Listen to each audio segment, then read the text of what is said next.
do this. All right, and Mark, would you like to introduce yourself? Sure. I'm Mark Ray. I'm the Vice President and Regional Manager for the Central and Northern New York areas of Howard Hanna Real Estate Services. I'm located at the corporate office in the Camillus building in Camillus, New York.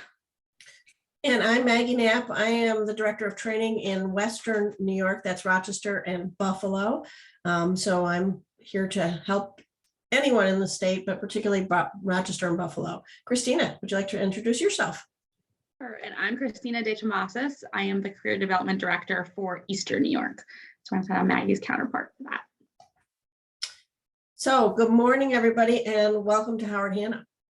This is program. We've got several weeks to go through of training. I've already had some people tell me that, I'm going to have an appointment this time or that time. And is that okay? Fast Start is for you. To graduate, we ask that you get through at least 8 full sessions. And we do look at your minutes. They're all recorded on Zoom. We do look for people who are actively participating and not just black boxes, because I can't tell if you're engaged. So if you may find us in the chat asking if you're still there to say here. We love to have you ask your questions, to speak up. Mark and I are particularly fond of just working with whatever you're not going to throw us. So well, not often. Every once in a while, somebody throws me with something and it's like, huh? But it's not often. But that's okay, because real estate's about learning how to think on your feet. So we start with day one. So we want to hear your questions or your comments or your stories. What we don't want is to get bogged down into one person's, all of their stories, if you know what I mean. And I got to say, I'm the person in the room who always raises their hand when I'm in training. Ooh, I'm like Horseshack, I like to share. So if you're one of those people, it's okay. We recognize that in ourselves, and we love participators. So don't worry about it.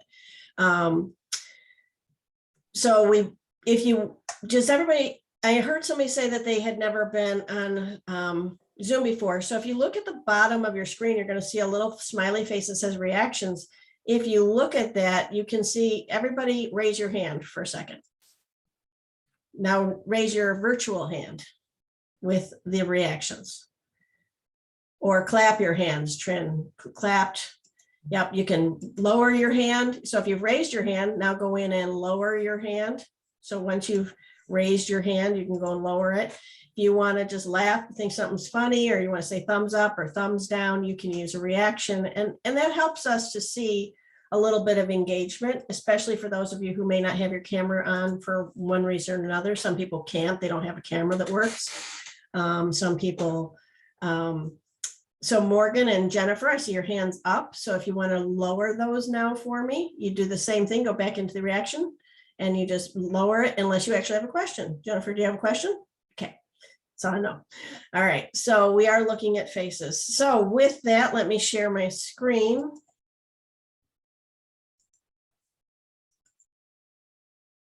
And let me get this back. There's this weird thing about when I share my screen,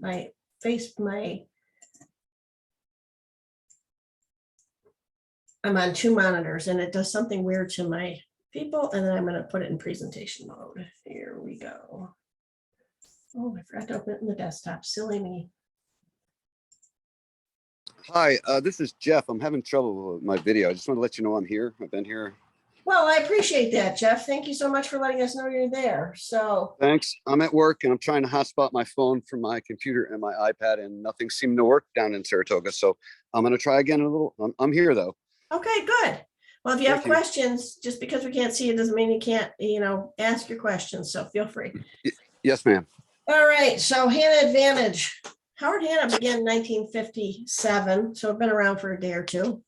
And when you look at the bottom, so Courtney, you were asking about the book. So when it says, please refer to pages 3 to 7 in your ebook, that's your Fast Start ebook. And you can all find it on Howard from your Go Hanna dashboard. Go to the training and education, New Hanna University. When you get into New Hanna University, there's a tab called checklists and resources. The Fast Start ebook is right in there. So it's very fast and easy to find. And that's what they're talking about. So today what we're going to talk about is the history of Howard Hanna Real Estate Services and how our exclusive programs, partnerships, and differentiators illustrate our real estate philosophy. We're going to talk to you about the tools that we provide to you and how to access them. And we're going to explain one-stop shopping and what full service business practices are available to you and your clients. So do you want to talk about the founding, Mark? Like you said, we started in 1957 with Howard Hanna himself, who was with us until just recently. How recently? It was just a few months back, but time flies. It was just a few months back that he passed away at 100 and what?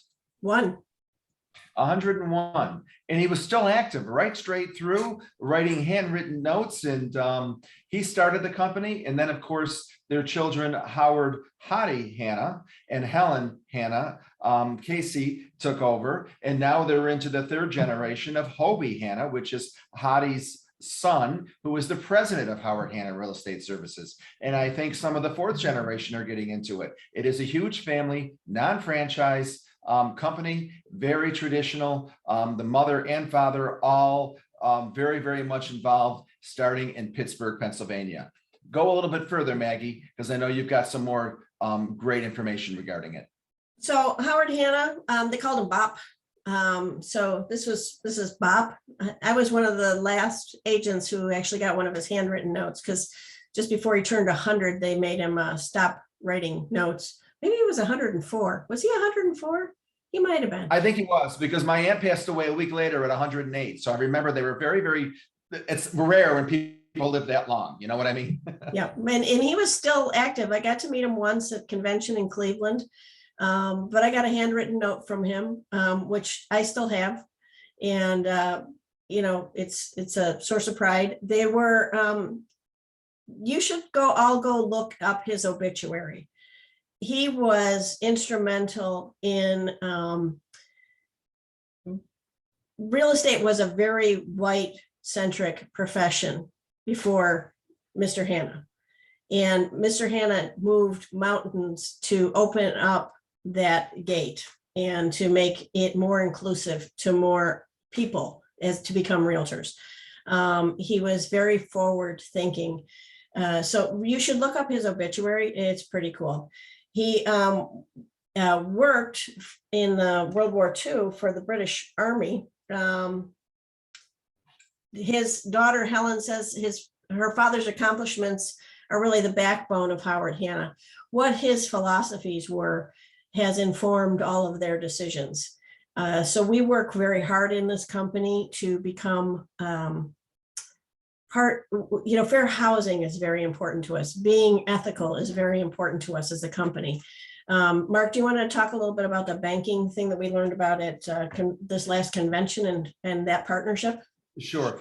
And our core values really, really separate us so much so. They're first and foremost in front of us, wanting people to get the designation at home with diversity. We were the first mortgage company, First Priority Mortgage, recognized recently, just before our convention in Vegas a month or so ago. We got a special designation, and we are recognized as also carrying it not just from our real estate, but also into our mortgage company as well. A high recognition. It was very hard to get, and so it's really all encompassing. Our core values in that regard are just, we've got fantastic tools. You're going to learn today, we got fantastic tools, and they're one or two steps ahead of our competitors. And then when they grab them, we're one or two steps ahead always. But to me, our biggest, I just feel so proud about, are the core values of recognizing and being ahead of the game when where that leads, where that comes from. So one of our things we live by is we transform the real estate experience with visionary people, products, and services. So we're always looking forward. I've been with Howard Hanna for about 5 years. And in my tenure with Howard Hanna, we have adopted and adapted new tools to help us through not just real estate changes, but COVID. We turned on a dime. and made things more available to make it easier for realtors to work in a very changing, rapidly changing market. And when I mean rapidly, I mean 24 hours. In 24 hours, the way we did business changed completely. Within 48 hours, we had moved with that change, which was a remarkable thing. I was part of working to create that change. And it was pretty hectic. We had some pretty long days those first weeks. Our mission is we are a family-owned, full-service real estate services company dedicated to professionalism for our colleagues, our clients, and our communities. We are inspired every day, excuse me, to bring solutions to navigate a complex real estate transaction. And we're built on a tradition of excellence. Mark, do you want to say anything about our mission? Well, what I want to say, you really did come through on the mission, and you went quickly over about changing within 24 hours. So I'm going to toot all your horns, because when we closed down, when the world closed March 20th of 2020, and people were scared to death about, we didn't know if we were going to be able to sell houses anymore because you couldn't go in houses to even show them. There was no such thing as really the virtual showings the way we know them today. And here we are in now 13 states.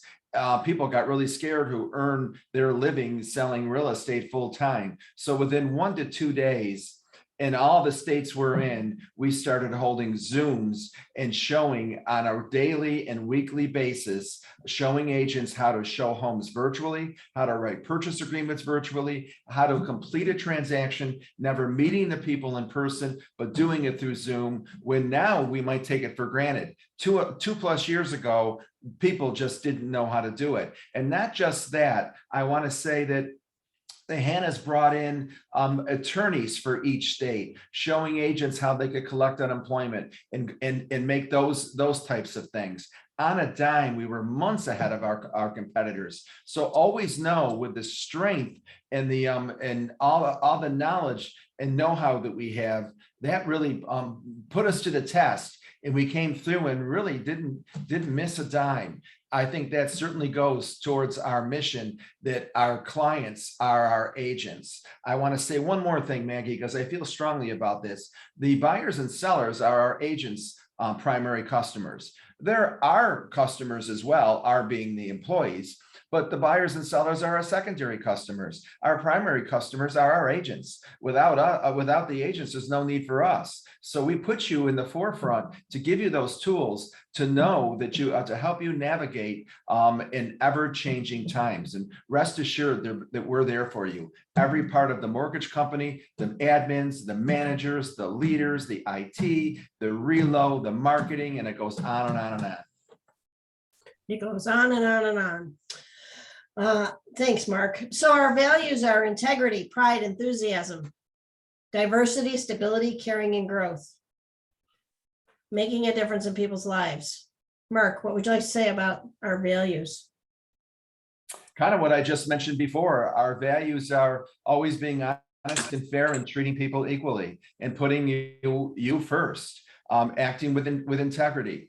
If in doubt about anything, I always say, remember this: if in doubt, disclose. If you're worried about something and you think, gee, should I or shouldn't I? If in doubt, disclose. I encourage you to take, regarding diversity, the National Association of Realtors has a Fair Haven class. It's 1 hour. It's free. Take it. That will help you with diversity. To get your at home with diversity, NAR puts out this wonderful right now on fair housing. I would encourage you to go ahead on NAR's site and look at that. Basically, we're a stable company with integrity. And when it comes to enthusiasm, I'll take someone who's enthusiastic with a great attitude over someone who's real successful with a non-enthusiastic attitude and a negative attitude any day. Yeah, and with that home with diversity, Mark, you may not be aware of this, but the education team has, Christina, did you get your certification? Has been certified as at home with diversity, and we will be bringing it to all of our market areas, to our company agents.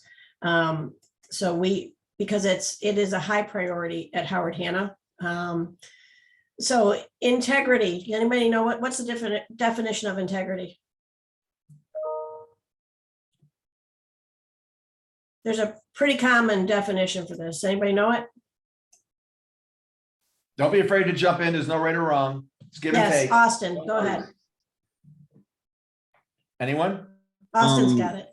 Yeah, No. I would say that's just being able to do the same thing, which is the right thing, whether people are looking or not. That's just the, kind of how that's the you move answer. throughout Doing your the day. right thing, whether somebody's watching you or not. I had this marvelous friend who always seemed to do the right thing. She was religious, and her answer, I used to say to her, how is it you always make a good decision? She says, I always just figure, if God were standing in the room, would I say it or would I do it? And it doesn't matter if it's God or your grandmother or Uncle Bob or a teacher or whoever it is, whoever you have that respect for, that you would, your language cleans up and you're acting at your highest level. If you imagine that person was in the room, would you do it or would you say it? I loved that from my friend Beth. It's helped me in life, and most of the time I get it right.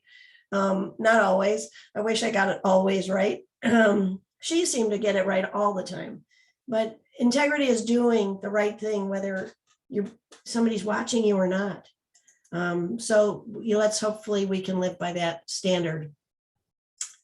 Pride is, being happy with what you're doing and what you're putting out in the world. Mark, you want to talk about a couple of these? Well, I also want to read what Austin just put in the chat. How you do anything is how you do everything. Very cool. What Yeah. office are you with, Austin? Mark, I am with the Denison office in Corning, Cool. Denison Parkway. Nice to kind of put people where they are, especially when they stand out like that. Regarding pride, as far as pride is concerned, we take pride in all that we do, and we do things, because we want to give people the American dream.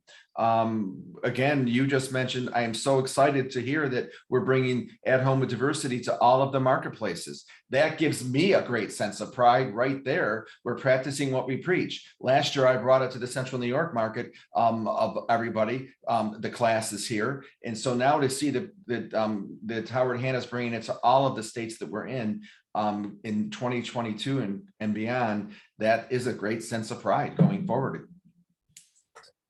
So stability, caring, and growth, we have to be who we are all the time. So somebody, I think, just said that stability is, it's about consistency, right? If you're consistent with something, if somebody can rely on it, how many of you have been children? Pretty much everybody. So when you were a child, if your parents said one thing and did something else, you felt sort of off center, right? But if your parents were consistent and they did the same thing, and they gave you a foundation where you knew what to expect, you felt more comfortable, right? Children like structure. And sometimes as parents, you're exhausted, and that structure is tough when you're exhausted. But when you can do it, it makes everybody's lives easier. It makes the parents' lives easier. It makes your children's lives easier. So think about that in terms of your clients. They like stability too. They want to make sure that whatever you're saying you're going to do, you're going to do. They want to know that they can rely on you to be consistently deliver a level of service. And we want to care about people, and that creates growth. All of these things together create growth. So what we want to teach you is that real estate is not a transactional business, but a relationship business. And we're going to talk about a lot about that over the next coming weeks. But what our whole purpose is to make a difference in people's lives. We're selling real estate. A home is the center of most families. It's where they feel safe. It's what helps build some wealth building. It helps create a future. It creates that stability in the home. So we get to make a difference in people's lives, and it's pretty rewarding. All right. Oh, well, our states are wrong again. I got to change this again. Mark, you want to talk about our growth? It seems as though every few months we're growing and merging and acquiring, and the one thing that I want to point out about our growth, we're not growing just to grow. We're very strategic in who we grow with. Generally speaking, we're always choosing to merge or acquire with the market leaders that have the integrity and the years behind them. Recently, a year or so ago with FC Tucker in Indiana. And every marketplace we choose to grow. Gee, I've been here with Howard Hanna now in July, it's 7 years. And I think it was 9 states, and now we're up to 13, and we're inching our way all the way down to South Carolina and beyond soon, and out into the Midwest. And the Midwest has expanded. So we're independent non-franchise company, number 5 in the United States according to Real Trends magazine. And that's number 5 out of over 90,000 residential real estate companies. That's hard to do, but we're not big just to be big. We're acquiring and merging and growing very strategically because we do not want to compromise our values. Yep. Yeah, we don't go for the low hanging fruit. We go for high fruit. Fruit at the top of the trees. Philanthropy. How many of you are aware of how much Howard Hanna does for their local neighborhoods, for children's hospitals? Anybody aware of the philanthropy we're involved in? In every office, there is something going on. As a company, our number one, what do I want to say? Charity is the Children's Free Care Fund. So we raise funds to give to children's hospitals in the areas that you all work.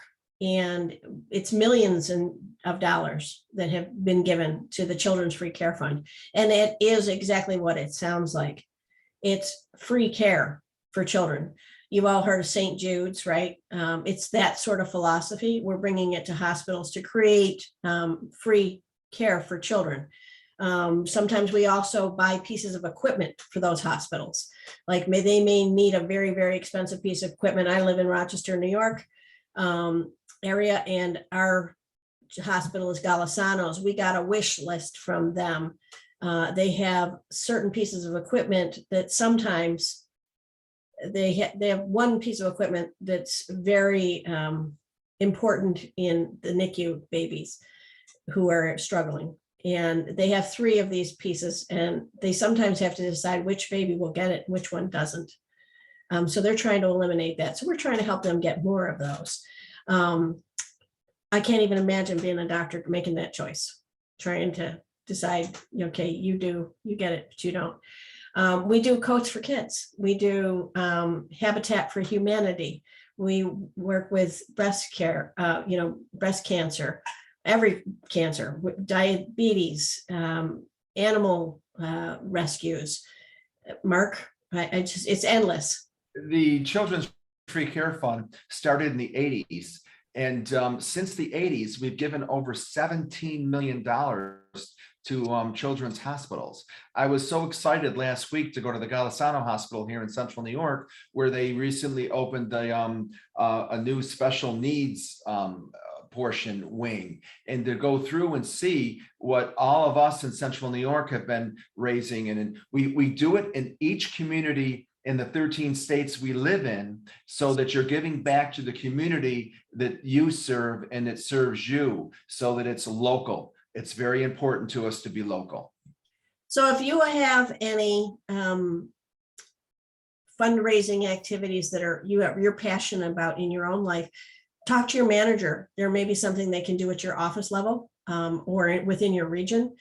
We are often adopting the wishes of our own agents. Do be aware that if you want to get involved, you're going to be asked to, you're going to be voluntold as a chairperson for that within your office, because that's how it should work, right? If you're the one that's bringing it, then you need to help spearhead it. But if you're interested and you have a passion, bring it to your manager. Get some other agents involved. We are more than happy to be involved with great activities, and we're not aware of everything that's out there. Sometimes you get involved in some things we've never heard of. So then we, as a company, one of the things we do is one-stop shopping. What does that mean, Mark? Well, we have found for years now, and it's only growing more and more in everybody's busy lives, that people prefer to go, in this instance, to when they're buying a home, selling a house in real estate, they prefer one-stop shopping where they can get everything. So here you can get mortgage, title, escrow, insurance, all in one place, all from one agent, all from one building. And people over and over again prefer that. It saves time in this busy, hectic world. And we're going to go into specifics. How many of you like Amazon? Because it's easy, right? And you can get everything. You can buy cereal, you can buy hair stuff, you can buy a tent, you can buy a piece of furniture. This is the same sort of principle. We know that people have become used to that sort of activity. So what about Howard Hanna? Number one, largest real estate insurance company in the US, for the number 3 largest real estate home warranty company in the USA. We're the third largest real estate mortgage company, and we're the 3rd largest real estate title and closing company in the US. I'm sorry, I just realized it doesn't say anything about the company itself. So we are the 3rd largest real estate company in the United States. We're only in 13 states, so I want you to think about that. So that's pretty important. You're going to see some companies say they're the largest by number of agents. We go by volume. We go by volume, what the actual business is that we're doing. Those are really different things, because there's a lot of agents, frankly, who never do anything. So when you go by agent count, you're not really counting something of value. When you're going by volume, you're talking about activity. We're also the number 1 largest family-owned business in the United States. That's pretty powerful. And we're getting bigger and bigger. But we embrace all these new cultures. We all come together. We try to take from what was best from each company and incorporate it into our philosophy. So we're not like, there's only one way, it's our way, and this is the only way we're ever going to do it. We are like, oh, Mark, what are you doing at your company? And how can we bring that into our company? And how can we make that part of our culture? We're very inclusive that way. You know, it's really cool, Maggie. I have found, most of the regions have a marketing department. And one of the good things about COVID is, before COVID, we just pretty much relied on our local marketing departments. After COVID, we learned to Zoom, we learned to get to be in touch with, Syracuse, with Pittsburgh, with Ohio, with Rochester. And now we all have various areas of expertise and we help one another. We're even more working together in the spread out. So when you hear that we're number 1 and we're number 3 and that we're the largest this and the largest that, you might think, wow, that's mammoth. But we have the best and the small, we have the best of both, in the sense that while we're really big, we know each other, and it's small inside our offices and we all know each other, but we can access the bigger family, if you will. We just had a HannahCon convention in Vegas a couple of months ago that rivals the National Association of Realtors convention that is for the whole nation, where everybody got together and you get to see one another. It's really the best of both worlds, big and small. I don't know if I explained that well or not, Maggie, but I want to convey the notion that we have the strength of being large, but it feels like a small mom and pop at the same time. And I think one of the things that helps is you're going to see some companies that have really big offices with a couple of hundred agents and 1 or 2 people in leadership. And then you're going to see Howard Hanna, where we have offices all over the place, right? You all have a local office, you have a local manager, you might have an assistant manager in some offices. And then if you drive a few miles, in some cases a mile around the corner, there's another Howard Hanna office with another manager and another admin. And in my area in Rochester, we have 22 offices. In Buffalo, we have 20. So there's 42 offices in my immediate region. And then in the eastern side of New York, there's another 40 offices between Central, Capital, and Southern Tier. And all of those managers are available to you. So that's what helps add to that small feeling, because you have a person who's, the captain of your team, but these captains work together. And they work together in their region, they work together across the regions, they work together across states, and then they work together across the greater footprint.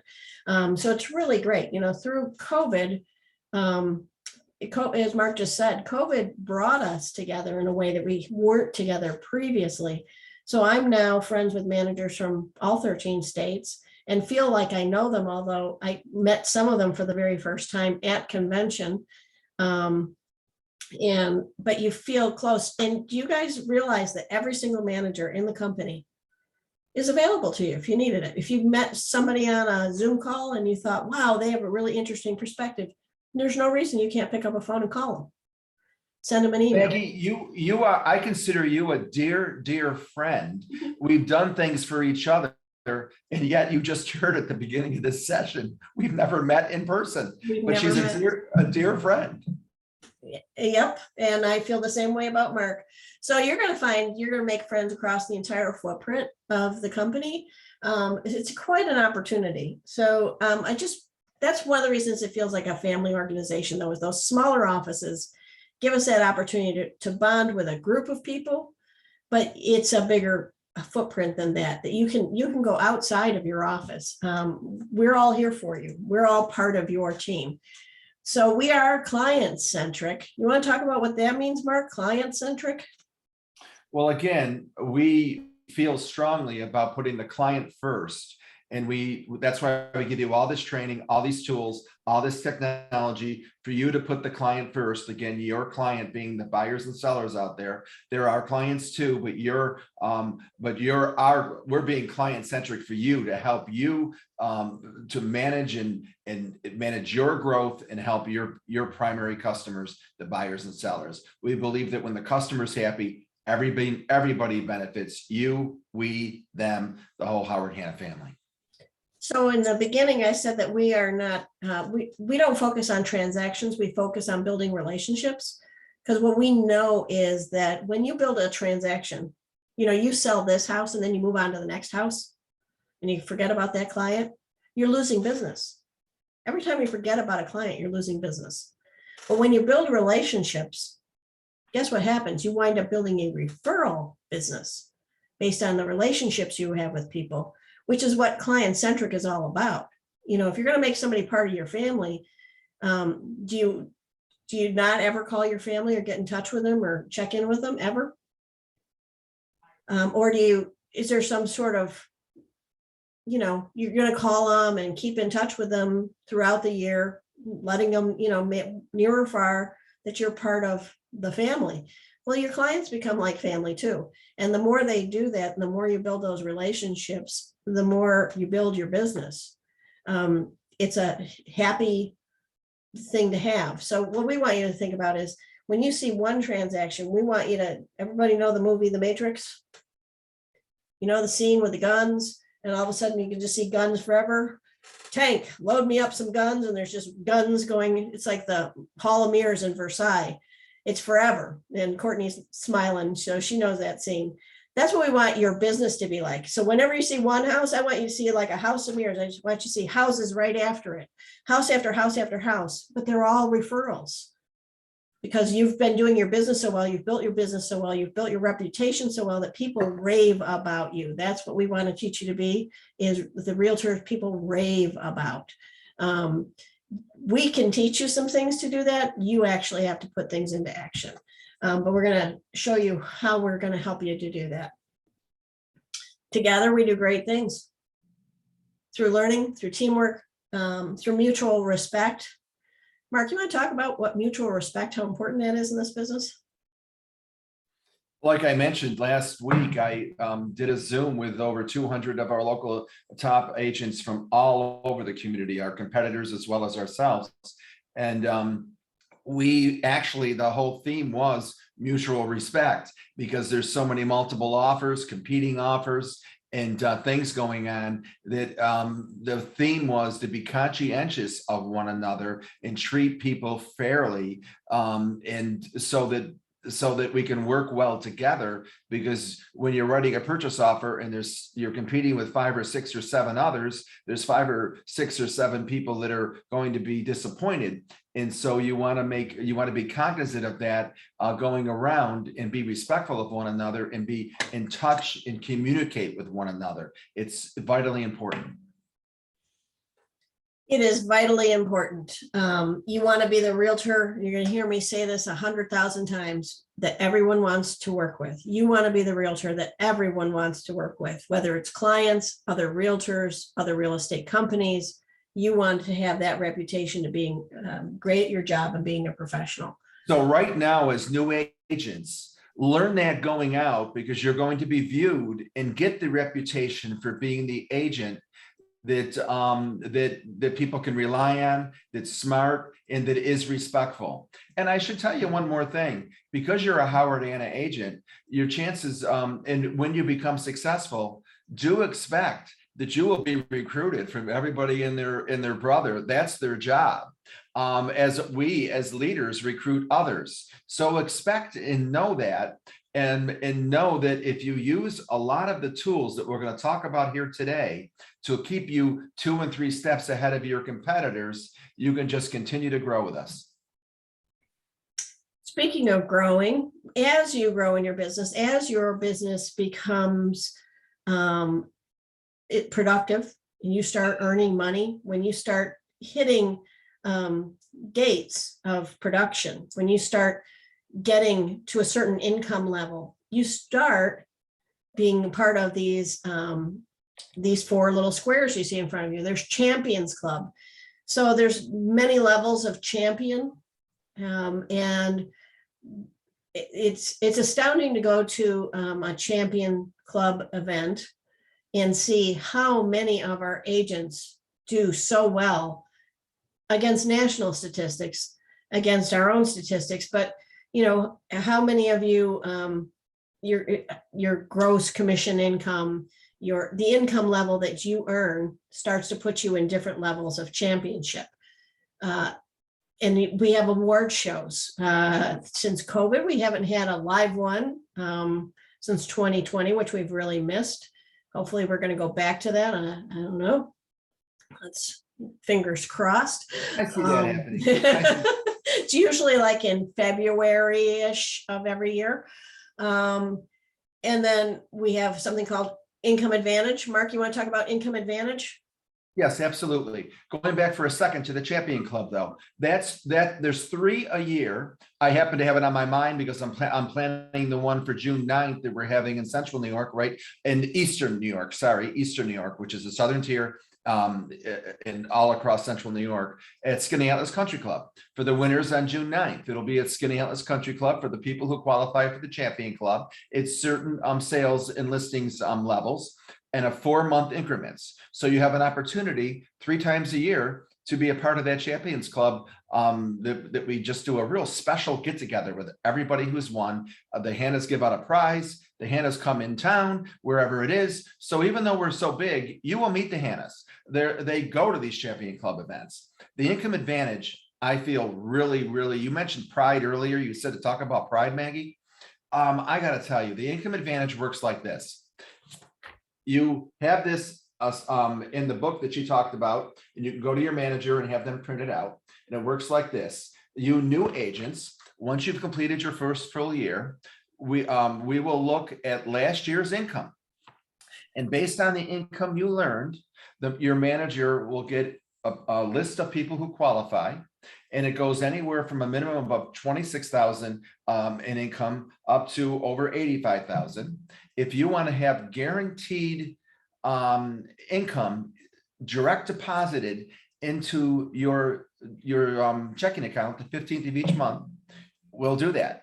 So if you earned over 85,000 last year, you qualify for up to $3,000 the 15th of each month, direct deposited into your checking account. It starts at like 800 and goes up in different increments depending upon your previous year's goals. And what works like this: when you have a closing, we take it out interest-free. There's no interest on it, and then you get paid the balance. The purpose of that is for income leveling. Because sometimes, especially in the beginning, you might have great months and then slower months and better months and slower months. And so this way you're guaranteed to know that you have 800 a month going in, or 1,000 going in, or 2,500 going in, or 3,000 going in. This again is the schedule. And we never let you get underwater so you feel like, oh my God, I owe all this money. We go out 3 months. You have to have 3 months worth of closings in order to be consistent. If you don't, then we put it on pause until you do. And when you do, then we just reignite it. So you can always be rest assured that you can make that mortgage payment or you can make that car payment. And what I really feel very, very strongly about, and a big sense of pride, was when COVID happened, again, in March of 2020, you qualify in January, and then you have to let the Hannahs know in February whether you want to do it. And so when March 20th came around, we had to let people know if you wanted income advantage 3 weeks earlier. Again, the world stopped. And a lot of medium to high producers who never took advantage of the income advantage because they didn't need it, because they were consistent, because they were selling houses all the time. And they said, I don't need this. So they never bothered. Well, when the world stopped, they got pretty scared because they were the primary breadwinners earning a big living. And they thought the world stopped. How are they going to pay their bills? So Hopi Hannah extended that program for a whole month to the tune of over nearly $3 million in extra people who took advantage of that income advantage so that they could be rest assured that they were going to get money direct deposited into their checkings account 15th of each month, interest free. Now that is family values and caring. And that's the power behind being involved with a company with so much strong stability as Howard Hannah. Yeah. So if you are interested in income advantage, you won't be able to participate right now. However, talk to your managers and they can tell you how you can begin to participate in that program and at what point you would be eligible. Same with the Hannah-mobile. You've seen them? Everybody's seen a Hannah-mobile running around, a green car with the logos on each side? When you hit a certain level of income, depending on that level, you get anywhere from 50, right, Mark? Is it start at 50? Starts at 50, it goes to 350. It goes to 350 a month towards a lease. They're always SUVs. They're always green. Lots of shades of green. There's a green that's almost black. I've seen sort of a tree frog green to green almost black.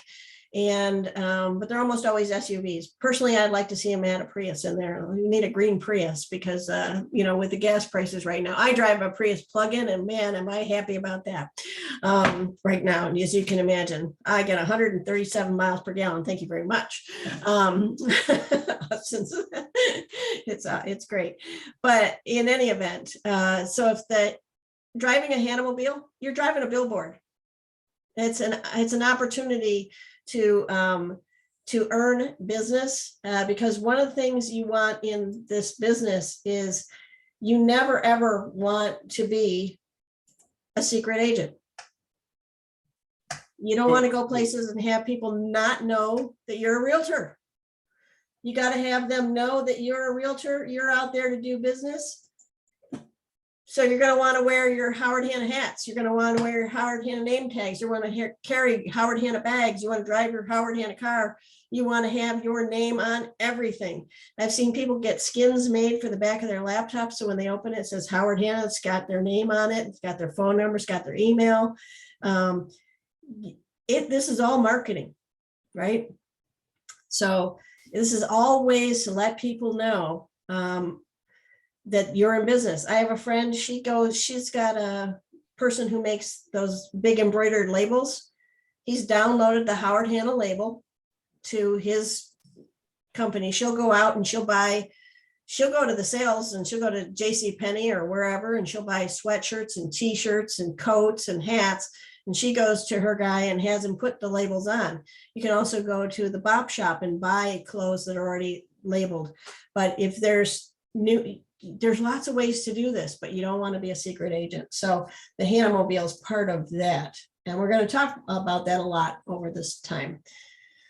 Secure Advantage. So we have a company we work with called Durgalis. Are they still Durgalis, or they're Equifax now, right? What is they just changed names. I'm trying to think. Anyway, we have an insurance company that works with us. That's part of our company. You can have everything from pet insurance, life insurance, health insurance, long-term disability, short-term disability, dental insurance, vision insurance. You can set up college savings plans, retirement plans. If there's an insurance policy out there, we've got it. The more different types of policies you have, the more you group together, the lower your price, just like with any company, any insurance company. If you bundle, right, you get less. I mean, we've all seen the Progressive commercials, right? You're bundling. The more you bundle, the less your insurance costs. So you have that available right from your own company. We try to make being an independent contractor, we give you the benefits are available to you as if you were an employee. Because we're a big group of people, we get great rates. So you get some of the benefits an employee would get as an independent contractor, which is rare in this business. And it's not a small thing when you start to add up the dollars. So when you put that against companies that don't give you any of those things, you need to consider, okay, what would I be giving up? And what would it cost me to replace it? So Mark, do you want to say anything about our Secure Advantage program? I think you've covered it very thoroughly. Absolutely. Very nice. Top technology. Mark, what's your favorite? Buy side Real Scout, a lot of them. I mean, if you Engage CRM is fantastic too. If you learn it and use it, that is the best way to keep in touch. I don't know, it's hard to pick one. I love Testimonial Tree too, because we all rely on testimonials, but Real Scout and Buy Side as new agents, they're easy. I urge you to learn them right away. Austin, you have your hand up. Yeah, I was just gonna say. Yes, real quick. I was wondering on the health insurance, how does that work? Is that like a public marketplace plan? Is that private insurance through like a private company? Like, how does that work exactly? Like, Well, is it you're based going off to of get health? Is it like medically underwritten, or is it just like a public marketplace plan? I don't know if I know the answer to that. I think it's a true real estate or true insurance company. In fact, your clients can take advantage of some of the insurance. So what you'll want to do, Austin, is contact your manager and have him or her hook you up. In my area, her name is Gabby. I'm not sure who it is in Corning, but there is a person. Ask for their name and number, and that person will go to your office and sit with you and explain the whole thing. But it's through that insurance company that we're affiliated with, and you can look and select on what you like.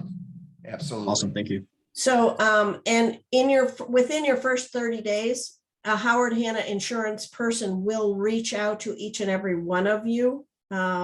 So if you haven't had that call, or you maybe didn't take that call, not knowing who it was, please talk to your manager, because there's certain things that they want to make sure within those first 30 days that you're aware of. So if you're coming up on that 30 days and you haven't heard from somebody, talk to your manager, because they've reached out to you. You just may not have recognized the number. We have some top agents that have used them for their investment services that they're just ecstatic about. Yeah, and we have a person in each and every region. So in Rochester, it's Sam Wilkie. You've got Gabby. I can't remember who the person is in Buffalo, but your managers know. So go back to your managers. So one of the most important things about real estate, Austin asked us a question. Mark and I both had sort of a glazed look on our faces trying to answer his question, but we didn't answer that question, right? Because in real estate, we don't speak outside the scope of our practice. So what you're going to learn to do, what we have learned to do, is to say, let's find out. Let's get you connected to the right person, because we don't want you speaking outside of real estate. We don't want you talking about the insurance or loan officer stuff or attorney things in New York State. We want the experts to talk about that. So don't be afraid to say, I don't know. But we're going to talk about different ways to say, I don't know, without saying, I don't know. Two of my favorite tools are Open to Close and Real Scout. I love them, love them, love them, love them, love them. Open to Close, the very first week Open to Close came out, I think it had been out 4 days. I used it on a listing that I had. It happened to be my daughter's mother-in-law's house. And it was a little 1,200 square foot house on one of the Finger Lakes. And we had 28 groups, so there's 81 people in the house. It was like an ant farm. I had used Open to Close to help capture. Jason's laughing at me. It was Jason. It was just like, that Escher thing with everybody going up and down the stairs. It was crazy. There's people everywhere, inside, outside, everywhere. Pre-COVID, because otherwise they wouldn't have been able to be in the house that way. Anyhow, I had Open to Close set up. I had a loan officer with me who stood by my computer and helped make sure people got registered properly. I'm walking around with a legal pad trying to make notes so that when later I can connect the name with some information about them. And then I put those notes into my Open to Close because you can. So Open to Close helps you with open houses. It's capturing information, and then it has an automated follow-up email that goes out if you set it up properly. So I had done that. I watched all the videos, figured out how to use it. And there's this one couple, and the next morning they called me, Deb and Chuck, and I had written blonde, just sold his business, live in this town, looking for a lake home for a second home. The next morning, Deb calls me up. She said, "You are the first realtor to follow up with us. We've been looking for a lake house for 2 years. We want you to help us find our lake house." The house they were in wasn't the one they wanted to write an offer on. It would take us about 2.5 months. We found them a lake house. It was a cash buy. It was almost $300,000. Open to Close sent out that follow-up email. What I was able to do, she called me while she's talking. I'm pulling up my Open to Close. I'm looking at my visitors. I'm pulling up her information. I had put in my notes right after the open house that I'd written down on my little legal pad. And I knew, oh, I remember you. You've got blonde hair. You work at this company. Your husband just sold his business. You have a home in this town, and you're looking in from Silver Lake to Lake Ontario at the northern end. And she's like, yes. Because of Open to Close, they called me. I can't tell you how often that has happened. I still have people open to Close every day for 4 years. 4 years, people are opening up every single day. They've already bought a home, but they like it, and they're opening up Real Scout every day. That's what I should have said. So, because Open to Close talks to Real Scout. Real Scout is the search, and I have people who open up the Real Scout search every single day. It blows my mind. And then that all feeds into my Engage CRM, which stands for Customer Relationship Management. So these tools work together to help promote you, to help you build your business. How many of you think you're going to use every single tool? You are all right. You will not use every single tool. You're going to find tools that work for you, that tools that you understand, that speak to the way that you do business, the way you want to do business. And then you're going to pick those out. And then you're going to learn how to use them. My advice, because I started out as a tools trainer, really. Learn one tool, get comfortable with it, then add the next tool, get comfortable with it, then add the next tool until you find what suite of tools work for you and your clients. Does that make sense, everybody? If you try to learn them all in your first few weeks, you're going to suffer from what we call paralysis by analysis, and you're never going to do anything. Mark, what do you want to say about the tools? The beauty of, like you said, Open to Close, you hold an open house, and then within 3 hours after they leave, everybody's going to get an email from you, you'll get a copy so that you'll know what they're all receiving, saying, and it's not robotic, it's in conversational tone. Hi, thank you, Mr. and Mrs. Smith, for coming through my open house at 123 Main Street. These are all the other properties in the same area that are similar criteria, similar price ranges that you might be interested in. And then it pulls up the Real Scout end of it, and it shows all of the traits that it has, and it goes through and reads the public remarks and comments on what's in the public remarks as well. And it pulls up and says like, dislike, and then the buyer, potential buyer, just checks like or dislike. So it gets into their head using artificial intelligence, so that whenever a new property comes on the market that day, the next day, next week, whatever, they will get an email from you. And so Austin, if it's coming from you, you're going to get a copy so that you know what they received. And hey, this is Austin Spina from Corning. This new property just came on the market and it has what you were looking for: 3 bedrooms, 2 baths on a cul-de-sac. It's got stainless steel appliances and whatever. So it's in conversational tune, and it's kind of freaky in the sense that because it's like, dislike, it's using artificial intelligence, it really gets into specifics of knowing what the buyer wants, and it's continuous. And it looks like you took the time to send it, but again, you're our customer, you're our client, and so we're treating you that way and using this tool for you to make your life easier. Just one unique tool right there. And Jason, you asked the question, do you like Real Scout better than Matrix? You betcha.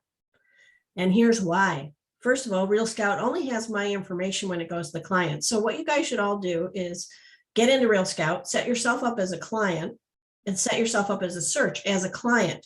Send that search to yourself. I recommend you set up a daily search for the area you want to work in.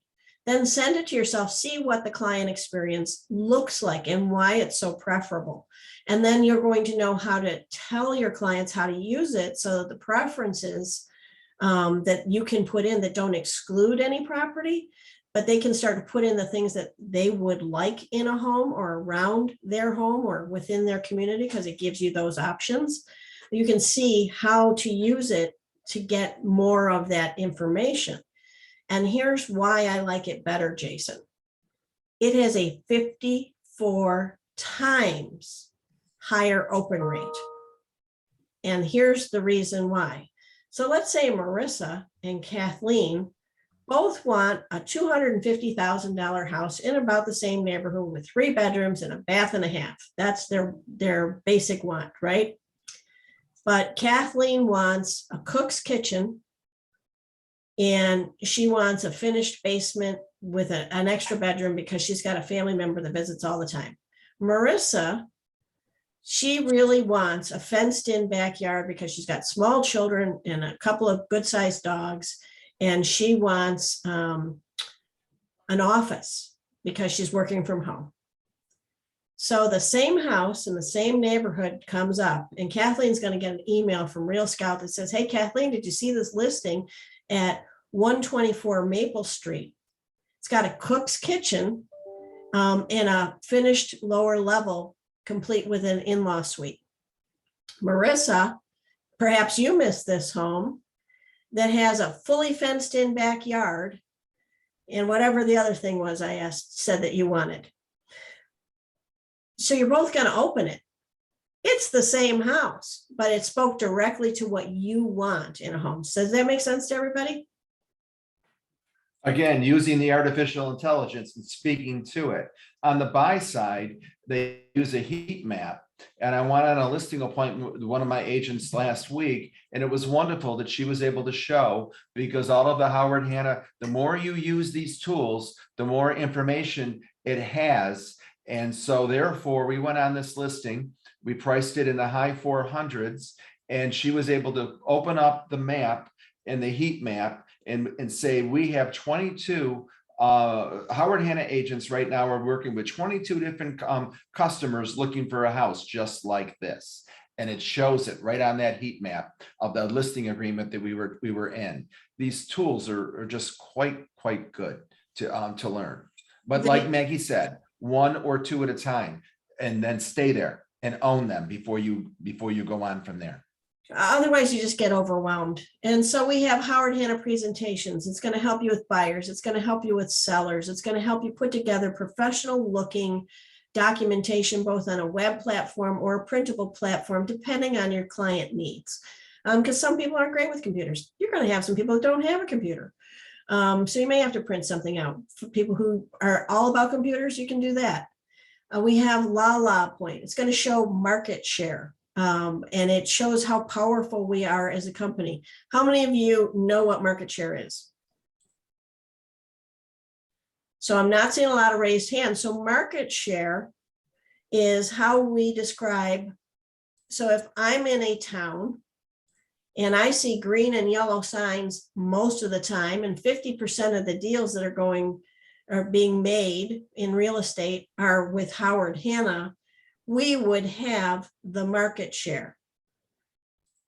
So if I have 10%, I probably don't have market share. So the more properties we have, the higher our market share. Does that make sense to everyone? Let me see some nodding if that makes sense. Yes? So why does market share for the company help you as an individual agent? Anybody?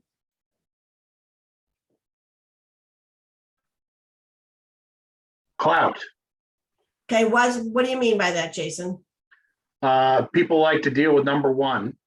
And Okay, number so one, usually the people are number one for a reason. all right, and so if I were to ask you what's what brand of jeans comes to mind first? Levi's. Most of us are going to say Levi's. Close second, maybe Lee or Wrangler, right? They got market share. So if I said Mitchell jeans, anybody ever heard of them? No, I just made them up. But they don't have market share. Nobody knows who they are, what they are, or if they're any good or if they're not any good. Everybody knows Levi's makes a good, solid pair of jeans, right? They may not be your favorite brand for your body, but you know they make a good, solid pair of jeans. That's what Howard Hanna is. It's a good, solid company. So when we have market share, the more signs, the more likely people are to call our individual offices, the more leads get generated to the company, the more clout you have, as Jason said, I like that word, it's a great word. The more clout you have with your clients because you work for a company with a great reputation. So yeah, clout. So La Point is going to help show that market share. We have something called Quantum Digital, which is marketing for postcards, e-flyers, all these digital marketing campaigns. There's all kinds of stuff. Testimonial tree. Mark, you want to talk about the importance of testimonial tree? Yeah, I remember when it first came, at least to our marketplace here in Central New York. Gosh, it's probably been 4 years now. And then when I first learned it, I was real excited about it because whenever any of you go out and you're going to make a purchase, whether it's an oven or a car or whatever it is, we go online and we look at testimonials to figure out what we want and what's the best product. So when this came out, I went to all of our branch offices here in Central New York. And I said, those of you that are on Zillow, those of you that are on Realtor.com, go and do copy and paste. Because right now you have on your dashboards at Howard Hanna, for the first time going forward, copy and paste those testimonials that you have, that people gave you good testimonials after a closing, and put them on your dashboard so that when they go and look at your page, they can see my reviews and see all the positive reviews you've gotten. And then when you have a closing, make it easier for all of your buyers. They love you the most at closing. They're the happiest the most at closing. I said, send them a link saying, do me a favor and just give me a testimonial. Would you mind? If you send them, if you text them a link, they'll take a minute and send it to you. So one of the women in our Cicero North Syracuse office, her name is Berta Smith. She calls me about a month later. She said, Mark, I did what you asked. I went and copied and pasted all my testimonials from Zillow and put them on my dashboard. And then I sent to about 15 of my customers going back almost a year that I knew liked me, sent them a link and asked them to send me testimonials. And I put them on there. She said, within a few weeks, I got 3 listings. And she showed me examples of these texts that she received that said, hey, Berta, these are great testimonials.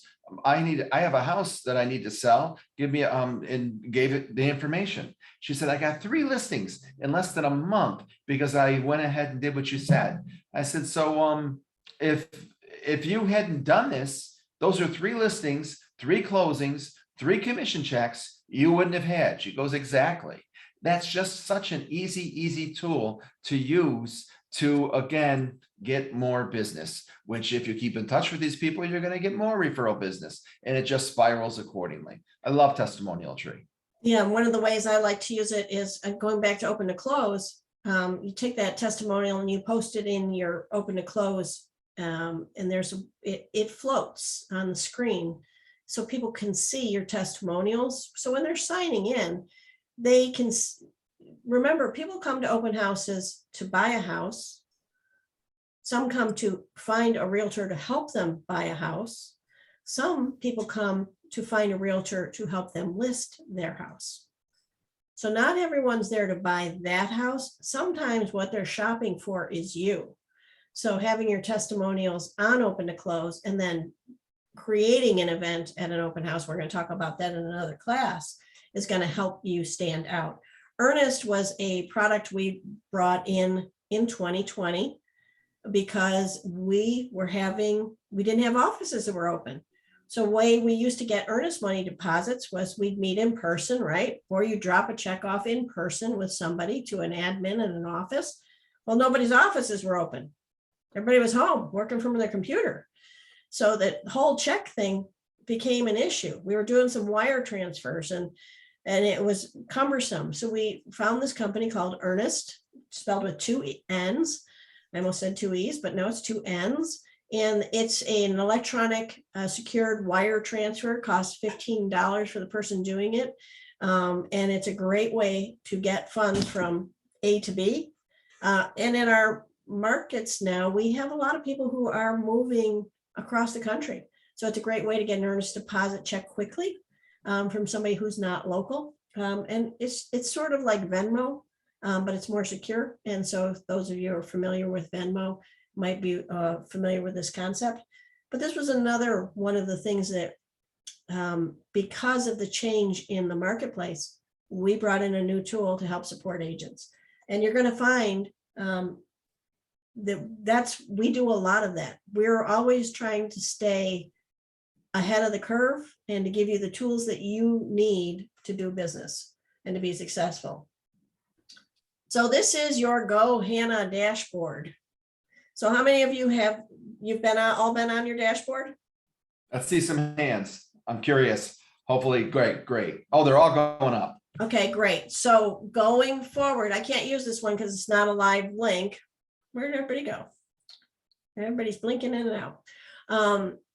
So going forward to get into your classes, you're going to go up to training and education. You're going to click that little down arrow underneath. It's going to say New Hannah University.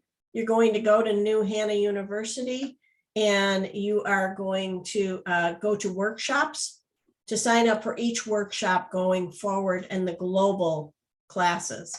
So this link is a link I have on my Zoom account for New York State for day 1. Going forward, we're going to be doing Zoom through the corporate account. So you will have to go through training and education, New Hannah University workshops. Did everyone receive the calendar, the Fast Start calendar? I sent it out to everyone in Western New York. Did everyone in Eastern New York, Central Capital Region get that? Yep, everyone should have gotten it in their welcome email. Awesome. All right. So if you will check on your calendar pages, every single page has the instructions on how to get to New Hannah University and how to get there. So if you have any questions, please reach out to us. Yes. Very cool. Sometimes send it in person. Okay. I'm just reading some notes. So, and I got to change the dashboard again, because this has changed since I did this in February, and I got to change it again because we have a new tool. It's called Boost. Boost is a promotional tool to get your listings out digitally. It's a great tool. It's been working really, really well. So I need to get that on here. So if you go and look at your dashboard, it's going to look a wee bit different than this one. everything you need. Under the financial services, there's a loan calculator. You guys should check it out. So click on that down arrow and look at the loan comparison tool. You got to download it.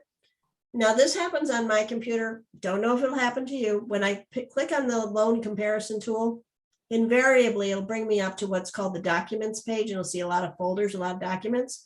That's not what I want. So if you back out and you hit it again, it'll bring you right into the loan. I don't know why. So if you see you're not getting what you want, just go back and do it again. It'll bring you right in the second time. I don't know why. More departments I wouldn't worry about. Agent tools, you guys should check this out. Marketing, you should check this out. Click on these things. Just click on buttons. You cannot break anything by clicking on it. Go ahead, take a peek, see what we got.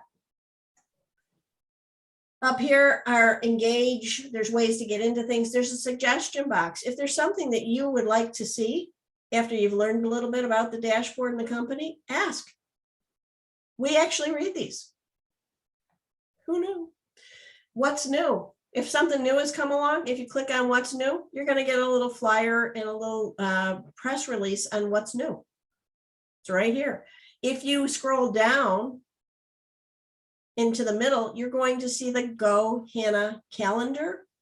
You can click on those. Those are all live links. It'll give you descriptions. It'll give you Zoom links if there are. They'll give you SurveyMonkey links if they're live classes. You can choose your state. So we can choose Education New York. And then you'll look for, like Rochester, you're going to see a lot more in Rochester.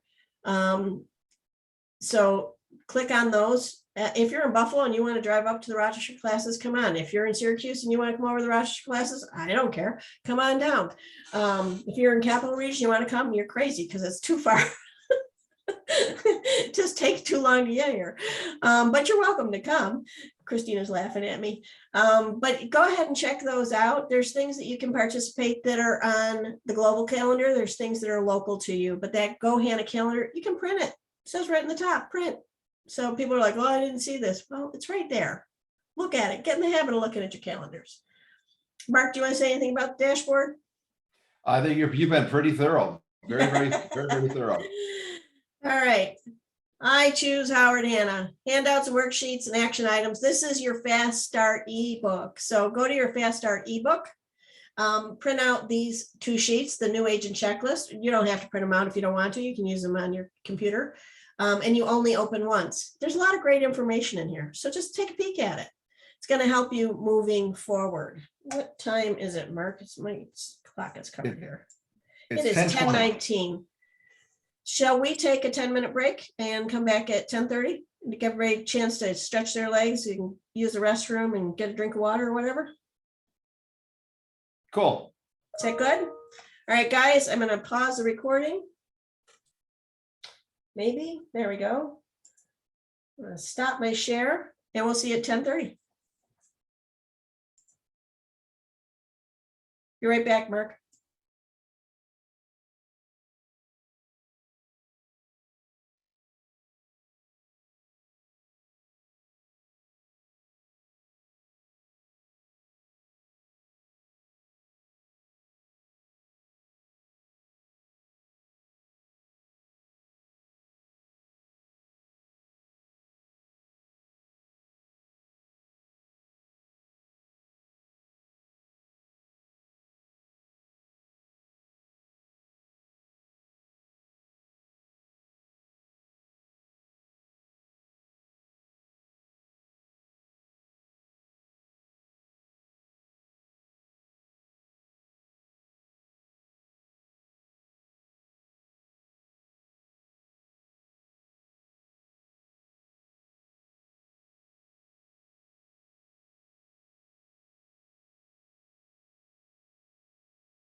How's everybody doing so far?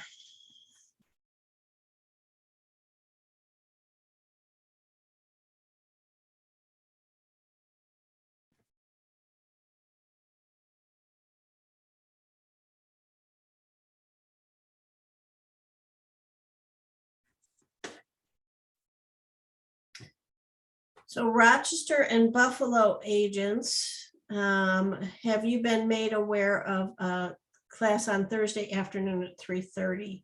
It's a road trip class. Anybody? So we're going to a house and with Dave Sharp, one of our managers. If you're interested, it is on the GoHanna calendar. It's from like 3:30, 5:30. It's a road trip. So we're going to meet there and go around and look at what's in a house and how you know what to look for, because a lot of you are not having the opportunity to go out on inspections right now. So that's open if you guys want to.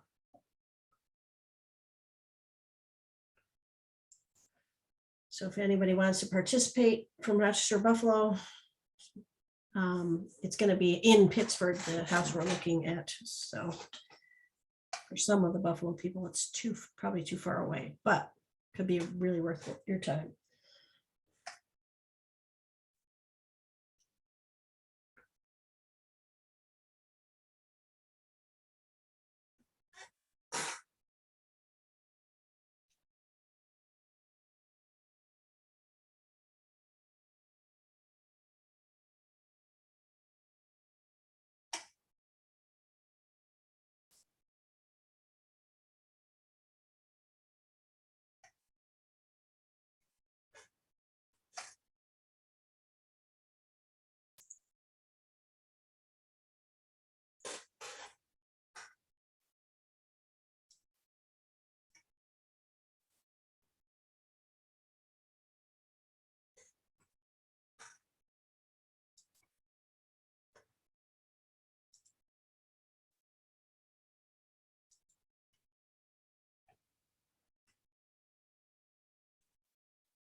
You may have any questions while we're waiting for people to come back? No, thank you. It's been great. Good, thanks.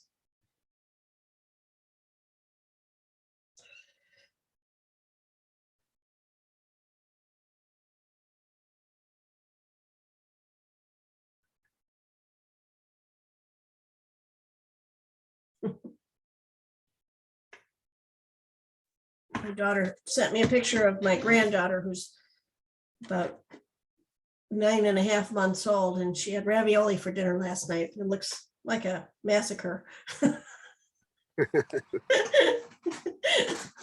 She lets her do free eating, so she just puts the food on her little tray on her high chair and she covers her up with plastic, and it's everywhere. She's a brave mom, my daughter. There's no spoon feeding, and here comes the train. It's just like, have at it, kid. Pull down the diaper. Huh? My grandson, yeah, I went in the other day, he had cheese in his diaper and just forget it. Oh, it's everywhere. And then they want to come and hug you. I'm like, no, stay away from me. Yeah, no, she looks like a serial murderer or something. She's just covered. I think we all have a picture of our kids that's covered with tomato sauce. So she's just grinning from ear to ear, and her whole tray is filled with, it looks like she's been finger painting with sauce. It's pretty funny. She's my obsession. She's probably going to be my only grandbaby, so I'm going to enjoy her, every bit of her. Ours are just multiplying, Mm. and they all refuse to get babysitters, right? Because Pop and Grandma are around. Well, we moved closer so we could be around, and it's been great. But like I said, we're probably only ever going to have one. I don't think my daughter and her husband are going to have another, and my son is not married and He's 39, so I'm thinking that window's closing. It might be a step grandma, which would be fine with me at some point. But anyway, yeah, I was hoping I'd have 60 of them. That'd be great. But I would have had to have more kids, I guess. Told my husband 4 would have been good. He thought 2. Anyway. All right, it's 10:29. So if you're coming back in, turn on your camera so I know you're back. And I'm really thrilled with how many people had their cameras on. It really helps me. Thank you, Morgan. Thank you, Lauren. Thank you, Haley and Trin. Thanks, Anthony, Crystal. Appreciate it. Hey, Matthew, Anthony.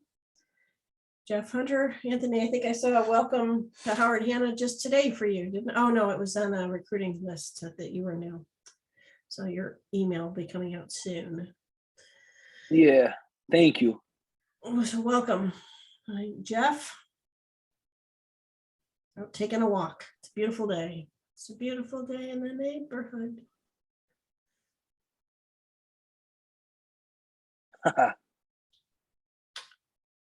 Haley, that's my daughter's name, and that's how we spell it.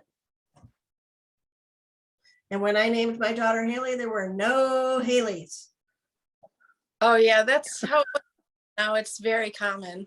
Yeah, she's 36, and the year after her, there was like 10 million of you born. There was Yeah. no Haleys before that. I just turned I started. Friday. You turned 36 on Friday? See? Yeah, she turned 36 in December. Happy belated birthday. Yes, Oh, happy belated birthday. Thank you. I'm a Taurus too.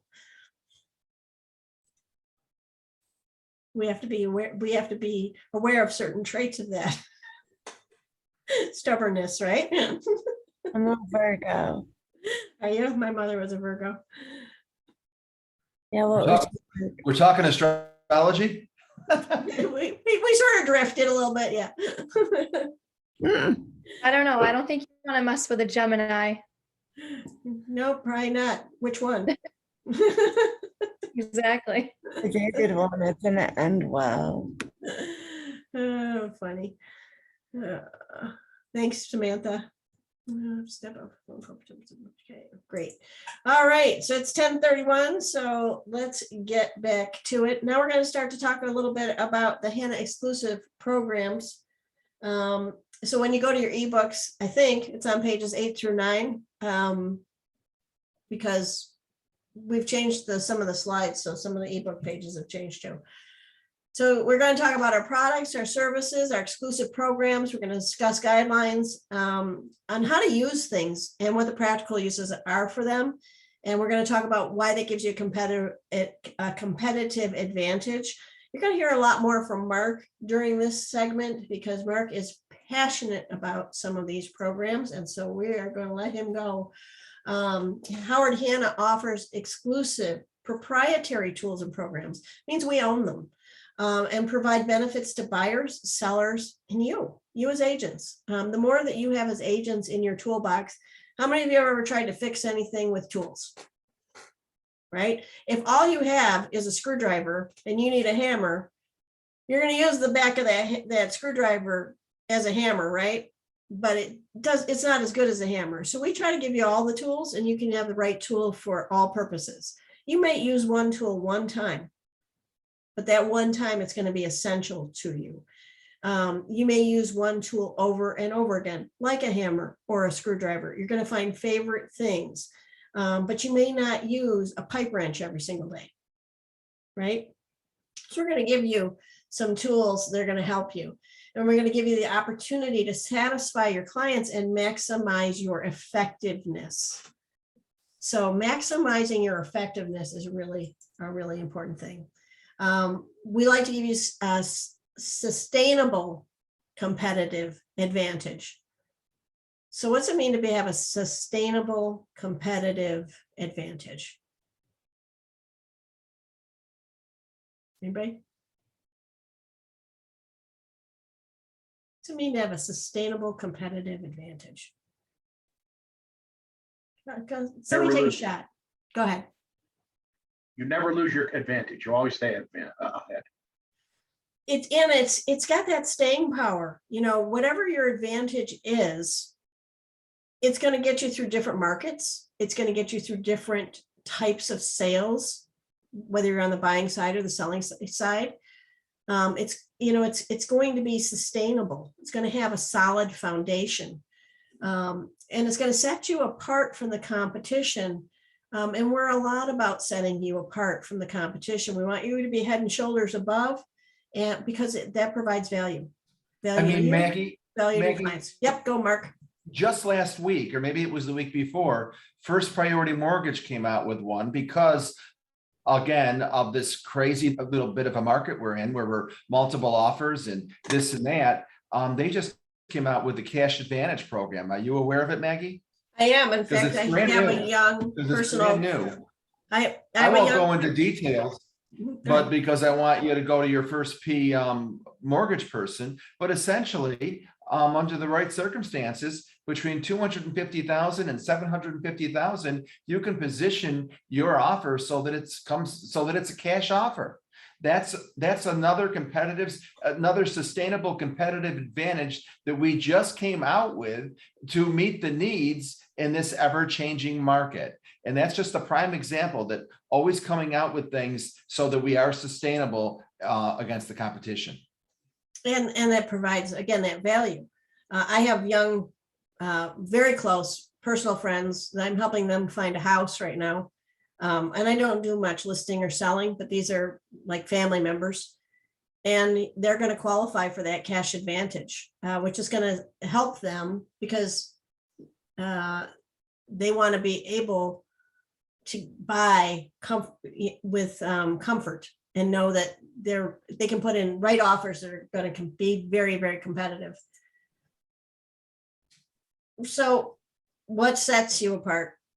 What differentiates Howard Hanna in your mind, your clients' minds, and then what differentiates you? We're going to talk a little bit more about that. You want to talk to what it means, Mark, and the being different? What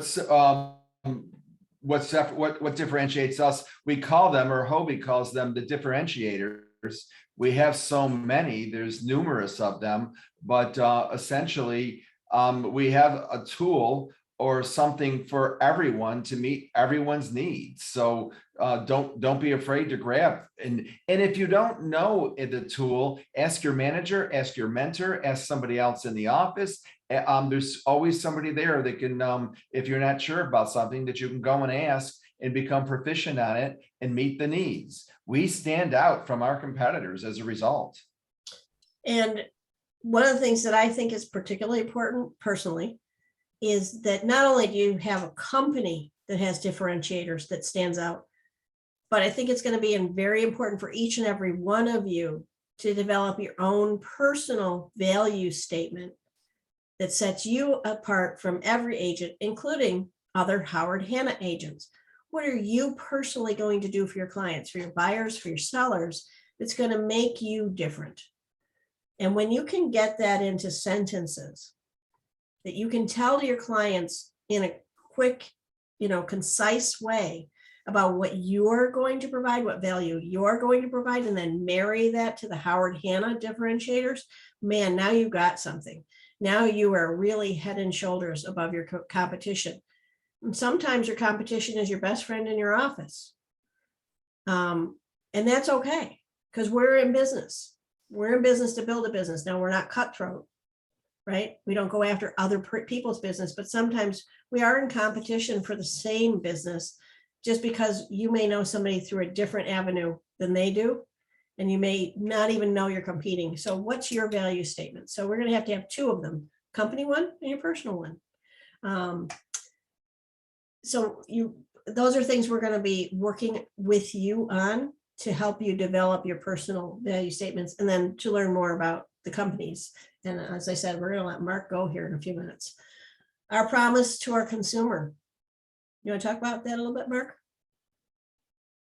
Well, essentially, we take care of your needs. We take care of your concerns. We're here to make things go smoothly and streamline the experience right from the beginning to the end. We have all the systems in place and all the processes there to complete the real estate transaction, everything your customer client needs. And that's that one-stop shopping. It helps make that transaction smoother because we've got our own bank. We have our own systems and our own process that work together. And we have a vested interest in making sure that all of the things come together to get to a closing. So everybody works harder when it's all within the company to make it smoother for the client. So that all works together. Buy before you sell. Has anybody heard of this program? Anybody know what it is? So I see yeses and I see no. So buy before you sell. Crystal's not going, I don't know what that is. This is from our First Priority Bank in New York State. We use First Priority. That's our own bank. First Priority for well-qualified sellers, they're going to have 70% equity in their home. It's going to help them. And there's some other details, and your loan officers can give you the details on that. With 70% equity, they may qualify for buy before you sell, which is going to allow them to get what's called a bridge loan. Everybody heard of a bridge loan? So you have a loan, and then you're going to have like this temporary loan. It's going to just take you through before you sell to help you buy a house before you sell your house. So it puts you in a different category of being able to buy. Do you want to talk about, Mark, what that means, that bridge loan? Yeah, so essentially, let's say that they have a house that they have to sell in order to buy another house.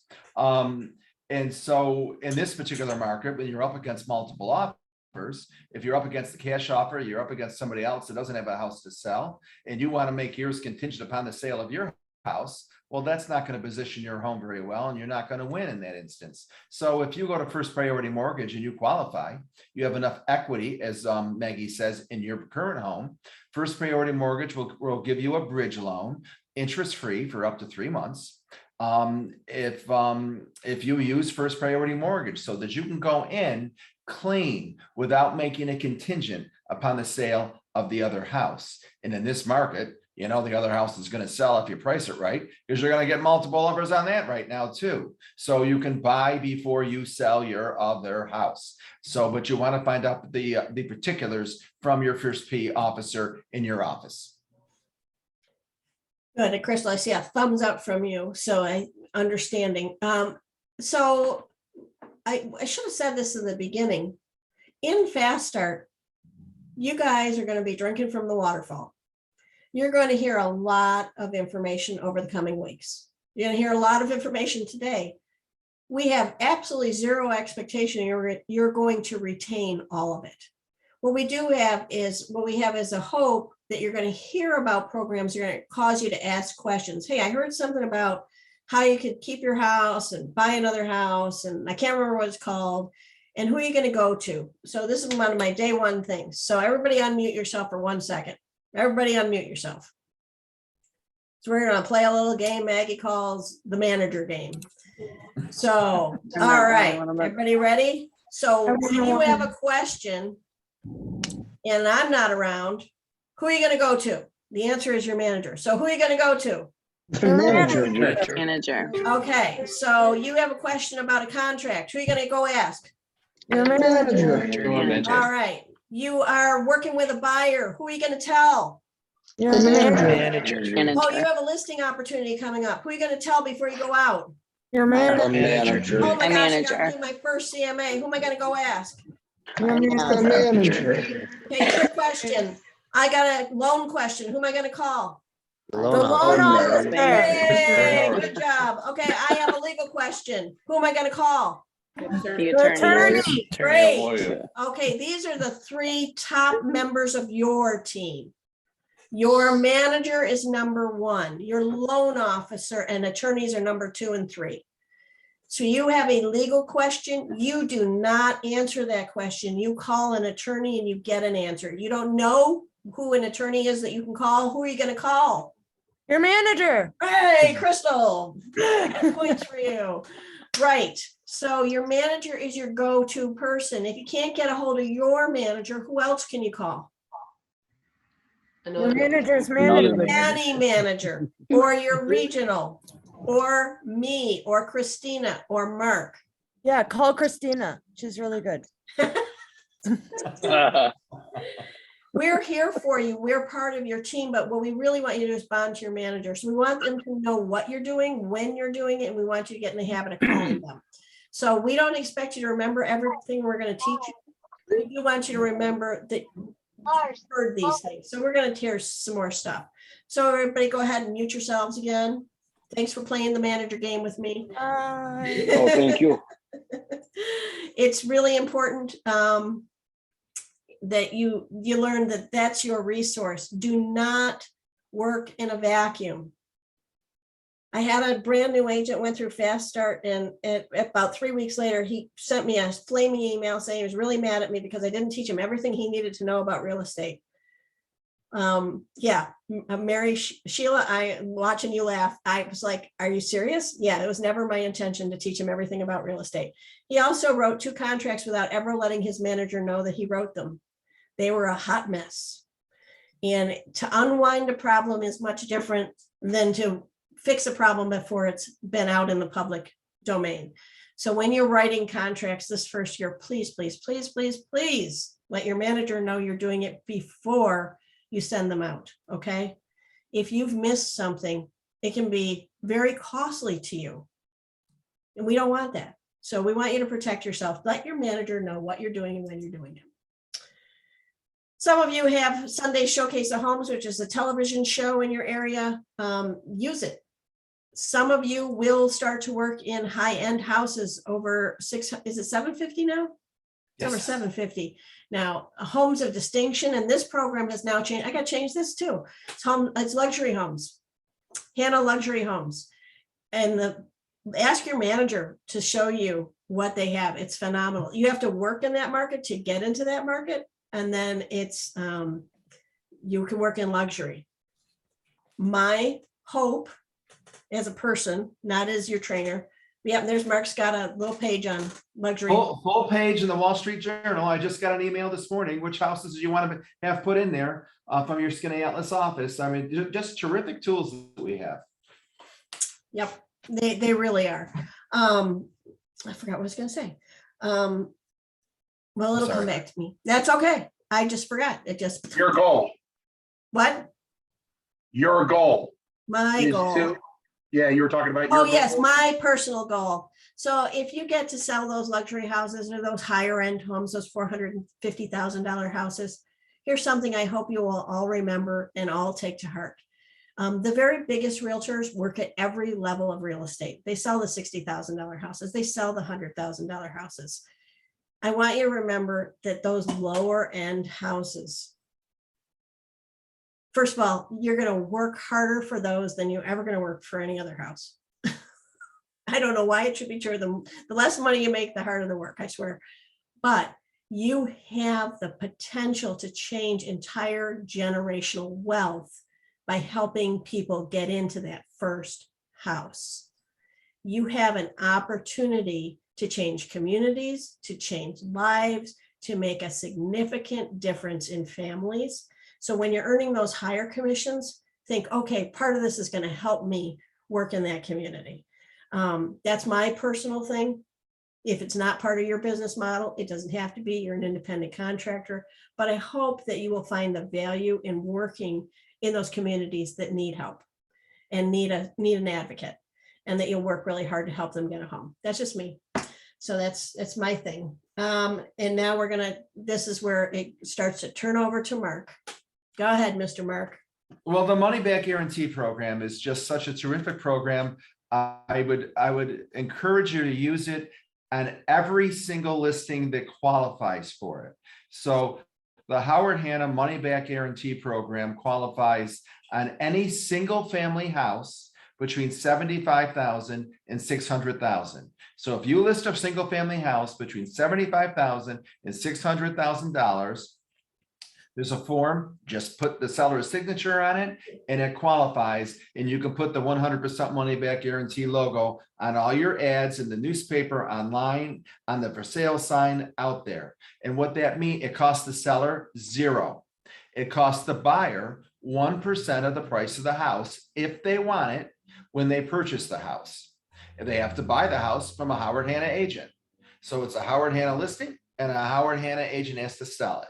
So again, Anthony Manzero, I'm looking at you. Let's say you're a Howard Hanna agent and you show a Howard Hanna listing and it has a 100% money back guarantee on it. So at the time of the purchase offer, should they decide that they want that program, they just sign a form that says it's basically a 1-year insurance policy that allows them to return the house for a full refund, 12 months from the day it closes for 12 months. They have to live in the house for 6 months. They can't return it next month. But let's say they made a mistake. They don't like the house. They're getting divorced. They hate their neighbors. Whatever reason, there's nothing there whatsoever. 100%, they can go ahead and return it for a full refund. Let me give you a real life example that will answer many of the questions that you're circulating in your brain. Well, what about this? What about that? What about the other thing? There's got to be a lot of catches. There really isn't. Essentially, we had a husband and wife sell their modern house, their contemporary house in San Diego. And they bought one here in central New York for $550,000. They left their contemporary and they bought a $550,000 Victorian. Well, after they lived in for a while, they realized and they called up their agent and they said, we don't want this house. We bought the 100% money back guarantee at closing. Take this back. We don't want it. So what do they have to do? They have to list the house with you again so that we can sell it. They have to buy another house from you for at least 75% of the value of the house that they're returning. So they listed the house with our agent. It didn't sell for $550,000 this time around. It sold for $500,000. So they got $500,000. They got $500,000 at closing. Howard Hanna gave them a $50,000 gap check to make them whole. And they bought another house from our agent. And what does it cost them? It cost them 1% of the price of the house. So on a $550,000 house, they had to pay $5,500 one time at the closing. On a $75,000 house, they pay $750 one time at the closing. A couple of the stipulations, and ask your manager afterwards. I wouldn't expect you to remember all these things. They have to sign up for it at the purchase offer, but it's not payable until the closing. What happens 9 times out of 10 is the buyer will go ahead and sign up for it at the purchase offer. They go ahead and buy the house. The home inspection passes, the radon testing passes. They go to the bank, the appraisal comes back, it passes. It's a week or 2 out from closing. They're feeling really good. They've met the neighbors, this and that. 9 times out of 10, they call the Howard Hanna agent and say, you know what, we're feeling pretty cool about this. We want to cancel. We don't want to go through with it. And they don't have to. Very few do. But those people that do go ahead at the closing and pay it, they have 1 year to return it. There's a few different types of people that this is really particularly good for. People like the people from San Diego that moved to central New York. When you're moving to a different city or a different state or a different place you've never been to, you don't know what you don't know. And when you get there, you might find out, hey, you know, it isn't what I wanted. So that's good. People in the military that are transferred a lot. And also, sometimes people buy houses and one half of the party maybe isn't happy with their other half, but they think maybe a new house, another house might save their relationship, and it doesn't, and they part and they have to sell. They only pay the 1% on that $75,000 house for $750. That's all they paid. Or on that $550,000, that $5,500, that's all they pay once. When that house sells on this $550,000 return, when it closed, they don't pay closing costs. They don't pay the real estate commission. They don't pay anything on that second transaction. That was already covered on that upfront. So Mark, it's a we have great marketing tool. It's a great marketing tool. Go ahead. We have a couple of questions. So why doesn't it work on houses under 75,000? Because at under 75,000, you tend to have, you have houses that are probably in a lower level of repair, and the company is buying them. So they're trying to buy houses that are livable on day one, right? That they don't need repairs, they don't need some other things. The 1% is held by Howard Hanna in an escrow account, and they hold it because they are using that money to help build the fund that's going to buy those new houses. There are very few real estate companies that have deep enough pockets. It's basically an insurance policy that the company is putting on the home to buy it back. So Howard Hanna is one of the few companies has deep enough pockets to say, yes, we can hold in escrow a significant amount of money in order to buy back these houses should they have to. Now, we know that the majority of buyers, by the time they get to the closing table, most of them say, you know what, I've decided not to do it. They have up until closing to decide whether or not they're going to put that 1% down. But it gives them peace of mind on the road to finding out more about the house. Especially now in a seller's market, people sometimes are seeing a house one time. But by the time we've gotten a closing, they may have had an opportunity to learn more about the house, and gives them a higher level of comfort. Mark mentioned the few groups of people who have a higher interest: relocation, military. Did we mention divorce? I'm sorry, I got distracted by I mentioned, yeah, relationships that might, maybe one half of the party might not be feeling, whatever, and for that. But Lauren asked a really good question. How does it benefit the seller? So particularly in this marketplace, it really benefits the seller. We know how it benefits the buyer, but in the seller, okay, you're getting a lot of multiple offers. So most houses are selling over the asking. Some are selling ridiculously over the asking. I mean, 40, 50, 60,000 and more over the asking. How it helps the seller in this market right now is that if a buyer goes in and they put the money back guarantee on it, and they know they really, really want the house, they're much more apt to go in a lot higher over the asking than they would ordinarily, because what's the worst that can happen? Oh my God, I overpaid. I don't like this house. And now I'm stuck. With the money back guarantee, they don't have to worry about it.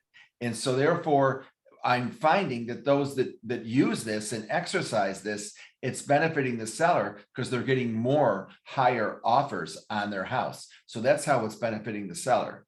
So it's really a win-win all the way around. And as Maggie already mentioned, the reason why it has to be a Howard Hanna listing and a Howard Hanna sale is because Howard Hanna has to escrow that money for a year, to the tune of like millions of dollars every single year that they have to put aside that they can't use. So that's why we have that as another tool. I can't imagine why you wouldn't automatically use this on every single family house you list between 75,000 and 600.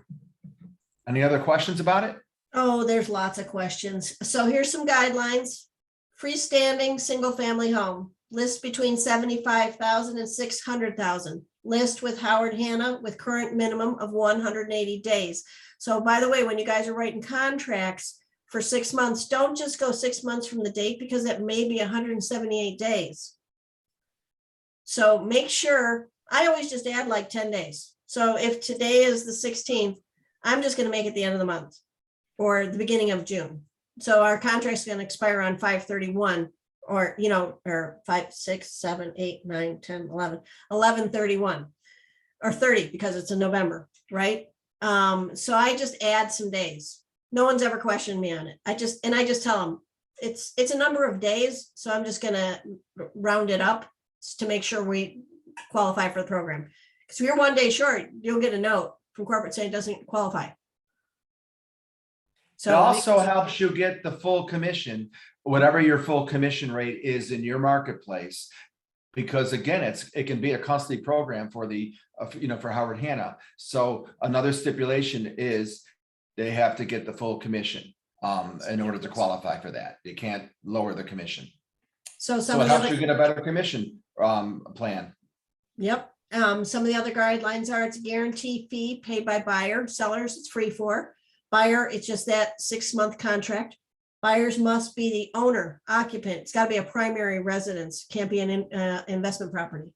No co-ops, townhouses, condos, or cluster homes. We don't even have those in our area. At least I'm not aware of any. Crystal asks a great question. So does the agent get paid on the second transaction? Absolutely. They get paid by Howard Hanna, not by the seller the second time around, because they only paid that one time up front. So think about it. You were in three, possibly 4 commissions. You earned it when you first.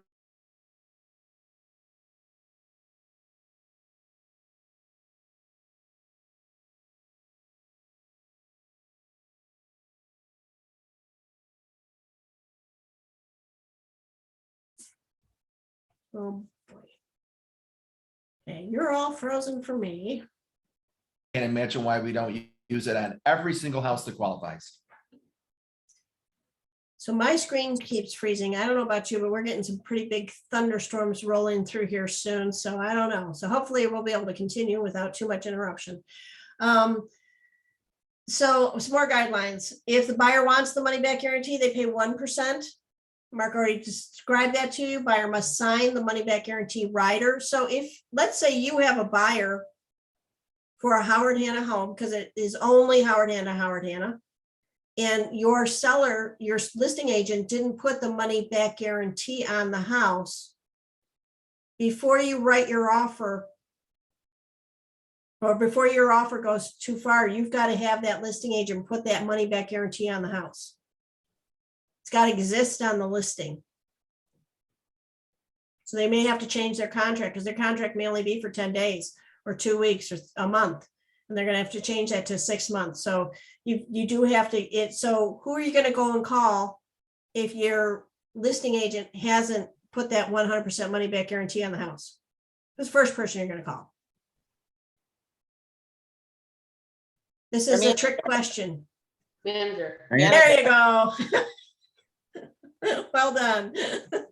All right, you're gonna call your manager. Hey, how do I proceed? I want the money back guarantee. How do I proceed? All right. And the buyer can opt out at any time up until the closing table. Howard Hanna must list and sell the property. So that answers that other question, right? Howard Hanna must list and sell. Buyer must occupy home as a residence. It's got to be a primary residence. Reference the seller's application for more detailed information. Seller cannot offer any closing concessions other than the home warranty. So if you have questions about how this works, and if it applies to your buyer, go back to your manager and ask them. It's just check. You know, Maggie? Yep. I'm sorry. One more thing I want to say about this. This is really cool that you might not have even thought about it. We had a real life situation last year where a buyer went ahead and wanted to buy this property, and they needed a variance. They thought they could get it, but they were not sure.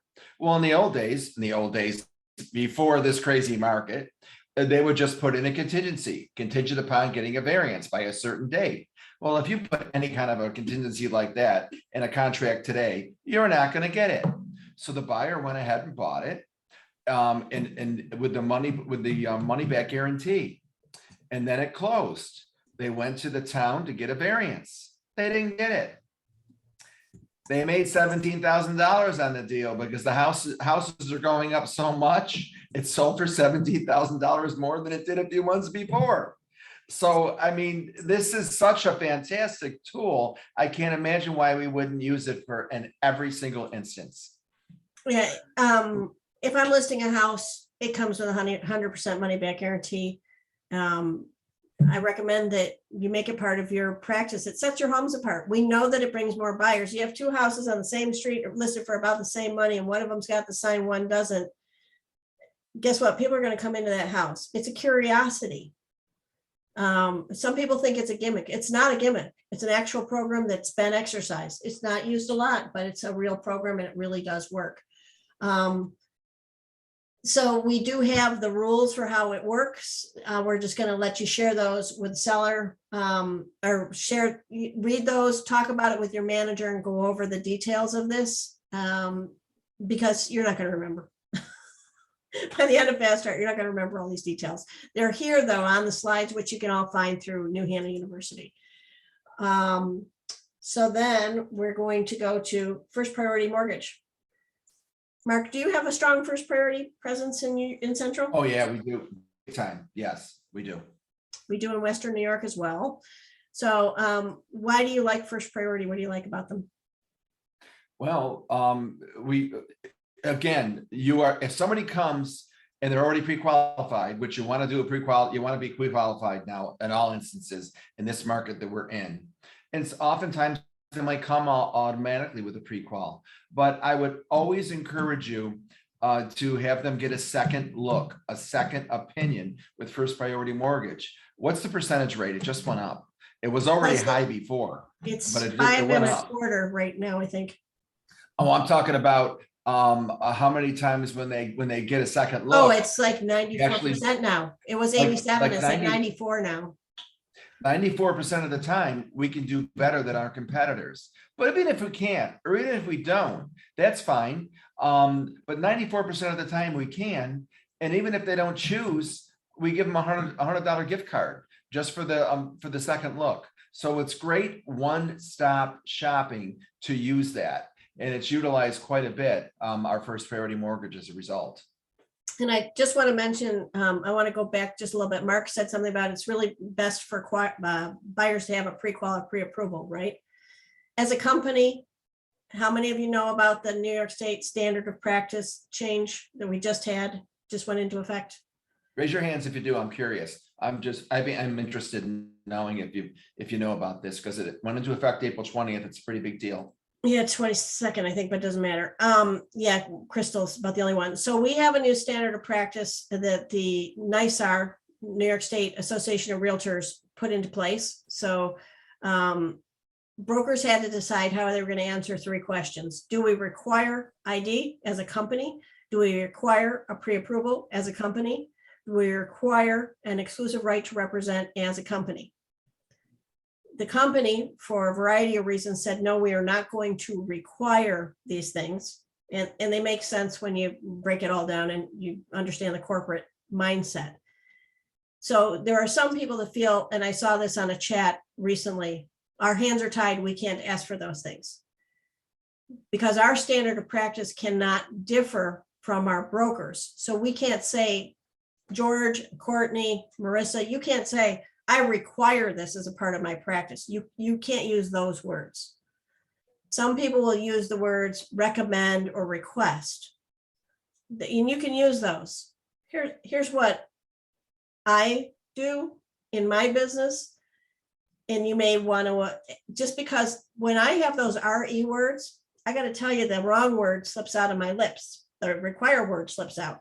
So instead, I sell the value of, I inform my buyers on why a pre-approval might put their offer over another offer. I let them know why it's better to be a client over being a customer. And I let them know, so that's my exclusive right to represent. And then for ID, from a safety standpoint, whenever possible, I want to have an ID. If I can't get an ID, I can have them meet me in my office the first time. And here's something we know about people who perpetrate crimes. The more people they meet, the less likely they are to do something.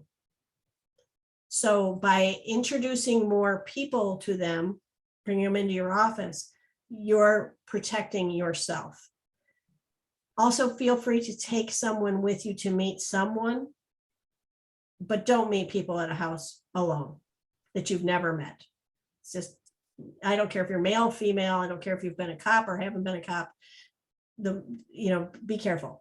So with that standard of practice, the company's line is no, no, no, no ID required, no exclusive right to represent required, no pre-approval required. So you inform your clients on why there's more value in having those things, how it serves their better interests, and then let them decide. That's my advice. Mark, do you want to add anything to that? If you don't mind, last week, you know how I said I had this Zoom with with all the realtors, not just Howard Hanna. I covered the 3 SOPs because there was a lot of questions. And so what I would say, just so you know, also, the reason why this has happened in New York State is because you're newer, you agents, and you might not have heard this, but you know, a little over a year ago, there was a big in Long Island, the Newsday article that came out. They found a lot of discrimination. Oftentimes when you discriminate, it's not even intentional, it just is, and it happens, and it made national news, and as a result, these SOPs were put into effect. So there are testers out there making sure that everybody's acting accordingly, and they came out with those 3 SOPs that Mackie just explained. And the reason why we at Howard Hanna chose not required for the pre-approvals, not required for the buyer agency, and not required for ID is because whatever, according to these New York State rules, the broker puts in place, all the agents have to abide by. So Austin can't do one and Jason not do the other. Everybody has to. So to give you the most freedom and the most latitude, we said not required, not required, not required. So what I would recommend on the pre-approval issue, and when you're dealing with somebody, say, you know what, here at Howard Hanna, we don't require pre-approval. However, in this marketplace with multiple showings and multiple offers, the chances are when you bring in your purchase offer, you're going to be up against several others that have already been pre-approved. So to position your house in the best possible light for it to be looked at positively, I recommend you get pre-approved. And therefore, when you put it that way, you're more than likely going to be able to, they're going to do that. What I'm cautioning you on, whatever word track or whatever you have to say, whether it's George or Austin or Jason or Crystal or Anthony or any of you, make sure you address it the same way with everybody you're talking to. Don't have it vary from Jane to John or from this person to that person, because that's what the testers are looking for. Nothing to be worried about. Just say, I recommend because, and use that same. I gave you some language. Now you marry it to the way you're comfortable, but say it that way. Also, if they do get a pre-approval, there's your ID. It says who they are right there. As far as the buyer client situation is concerned, you know, Anthony, at Howard Hanna Real Estate, we don't require representation of agency. However, I would recommend it because if I do represent you, I can go ahead and better advise you on what price to come in at and advise you because you'd be my client. Again, it's all on how you position it that way to give them an option. And then lastly, on the ID, when I meet with somebody, I can pull out my my license and say, you know what, you haven't met me before. Here's my ID. So you know who I am if you want to show me yours or something like that. I'm just kind of giving you some advice and whatnot. On the other hand, if we had required, then if they don't sign a buyer agency or don't get a pre-approval, you're stuck and you can't work with them. So that's why we made it the easiest for you all to do, because that's what we're, you know, what the New York State law is right now. That's how I explained it, Maggie. Yep. So it's very much the same. It's about informing, showing them the value, and then letting them make the decision. But we don't misrepresent our company's standpoint. So, you know, and it's easy to do both, but your hands are not tied. So I want you to get that thinking out of your head, because I saw somebody write that recently on a chat and a webinar. So with first priority, get the second opinion, get $100. We have a rate lock program. So once they apply for a mortgage, there's a rate lock for a certain number of days so that they know what the rate is going to be. And we talked about the buy before you sell. So who are you going to go to learn more about your first priority bank? Mary Sheila, you want to say that out loud? Nope, I can't. You're muted, babe. She's saying first priority, but yes, thank you. I can see her lips moving. So first priority, you're going to go to your loan officer. So all of you this week, make an appointment with your loan officer in your area and get an appointment to sit down and talk about how they can help you in your business and what they offer and how that's going to help your clients. And, you know, just make those appointments, start meeting people. Jason says, thank you, Mark, for helping him with understanding what you were talking about there. So buy before you sell, you're going to use the equity in your home. You're going to refer all buyers to Howard Hanna loan officer, because are you a loan officer? Are you privy to people's credit statements and all of that stuff? So you're not going to tell them whether they qualify or not. You're just going to say, you know what, that's outside the scope of my practice. I'm going to let the loan officer talk you through that. Just get out of there. I used to be a massage therapist. I was a massage therapist for 10 years. People would ask me medical questions all the time. Do you think I got scurvy? You think I got rickets? I mean, people, they never ask me those.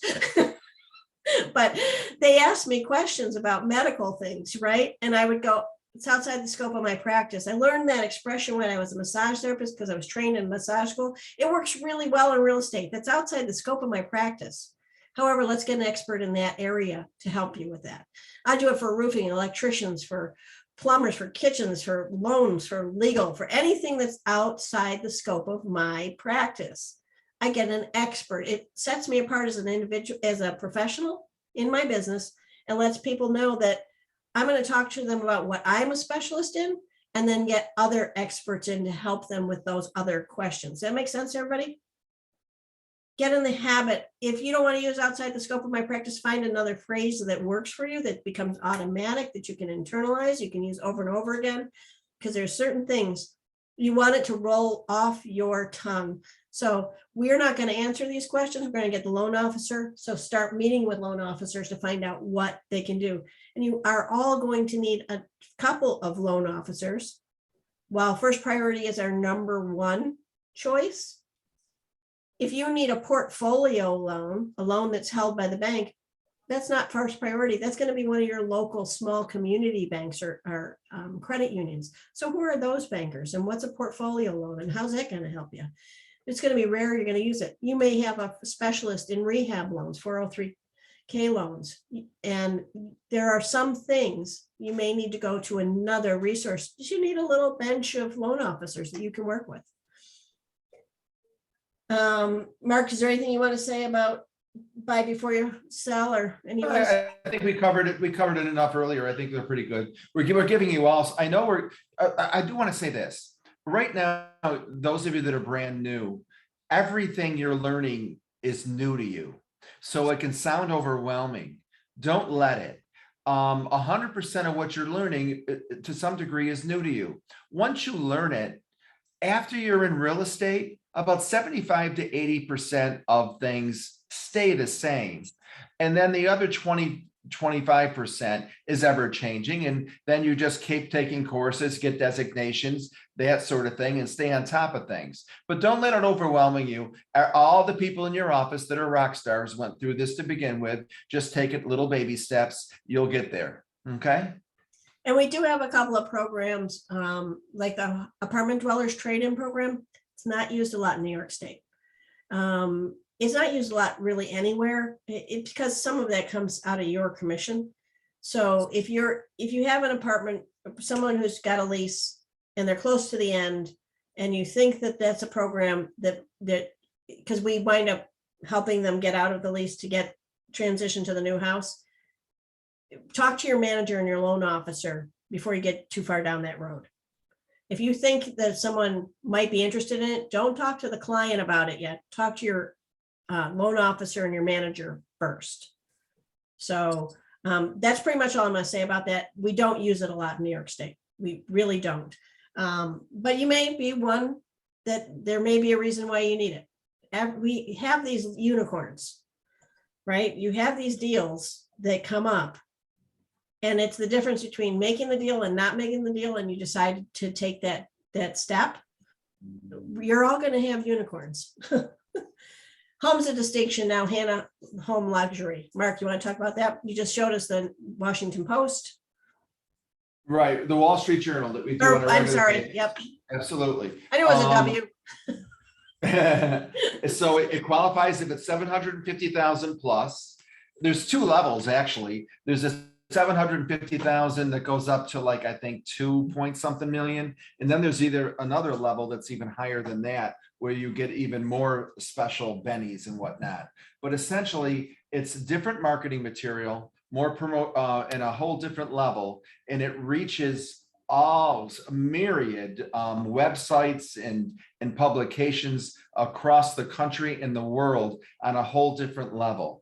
And a few of our franchise competitors have various luxury levels. This takes it, our luxury home level takes it to a whole nother platform. So if you specialize in houses of that level and of that caliber, it's amazing the tools and the programs to reach all the people who are looking in that price range. It truly is. What I would do if you want to know more is speak with the marketing department, the head of the marketing department, and your manager.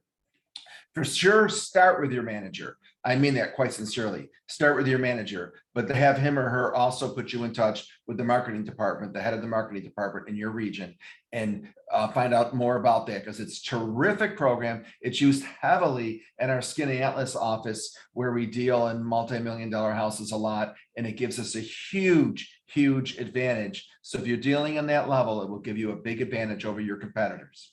And some of you, even as new agents, at the end of your first year may qualify for that program because your sphere of influence enables you to work in that market. So some of you may never get there. That's okay. And Olivia, you have a question. I'm sorry. Olivia? I do, and I'm not sure if it makes sense, but say you have And Austin, you're next. I'll make sure I get you. Go ahead, Olivia. say you have a house on the market for, let's say, 730, and it sells 750 or over. Would it be considered a luxury home or no, because it wasn't on the market for 750? I believe, ask your, in this case, Olivia, ask Brittany, because she's your marketing person, because you're right upstairs from where I am right now. But I believe if it sells for, you asked me if it sells for over 735, is that what you said? No, if it was on the market for below 750, but sells 750 or higher. Right. Okay, so basically for you to qualify to be in the homes of distinction, you have had to have either listed a house for 750 plus or sold a house for 750 plus. So under the 735, it wouldn't have qualified, okay, at that time. But then if it sold for 755 or 750 or 800 or whatever, then you can enter after that the Homes of Distinction luxury home program, because you would have sold a house or been involved in the sale of a house at 750 plus. So you have to have either listed a house 750 plus or been involved in a sale of a transaction at 750 plus. Does that answer your question? Yes, thank you. Austin? Hey, so in that case, I got two questions now. In that case, with the marketing influence, that listing at 730 would not have had the same marketing if it were listed at 750, correct? correct. It would have had better marketing. You wouldn't have had, you still have fantastic marketing through our regular Howard Hanna, but you're in touch with different, the look of it is even different, and the reach is different. So you wouldn't have had access to that. So What's the your other marketing question? for that listing, even though it was, like she said, yes, you are still now in because it sold over 750, but because it was listed lower, you wouldn't get the access to that higher market. Okay. You wouldn't have initially, but then once it's sold, it's already sold, so you don't need it. But it allows her to take advantage of the program going forward. Going forward, perfect. And then the other question is multifamily and commercial buildings. That's all included. It's just the price point, right? It doesn't matter. No, I believe, and Maggie, do you know the answer? I believe not it's just commercial. It's just for single family, What about luxury homes, So luxury no homes. multis, only single family. Correct. Yeah, this Thank you is for asking that luxury question. single family homes. Okay, thank you. Yep. And again, we have a department to answer these questions. Year one, this isn't something you guys are going to be working with right now. So don't waste time and energy worrying about luxury homes, but how you're going to get I have there. a feeling, Maggie, I have a feeling Olivia is going to be working in this marketplace. I hired her and I know where she comes from. So there might be some new people that are in touch with people in that price range. Yeah, but what I mean is you're not going to be able to use it until you've achieved some of those sales. So you keep Right, it. So right.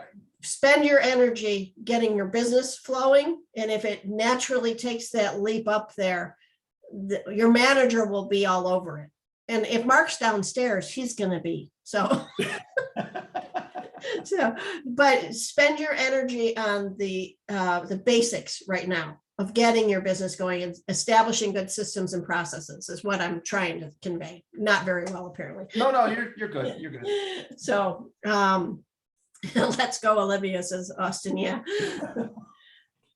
Our commitment to our sales associates, new products, ideas, services, driving more leads to sales associates, ongoing education, marketing optimization. That's not a word I can say.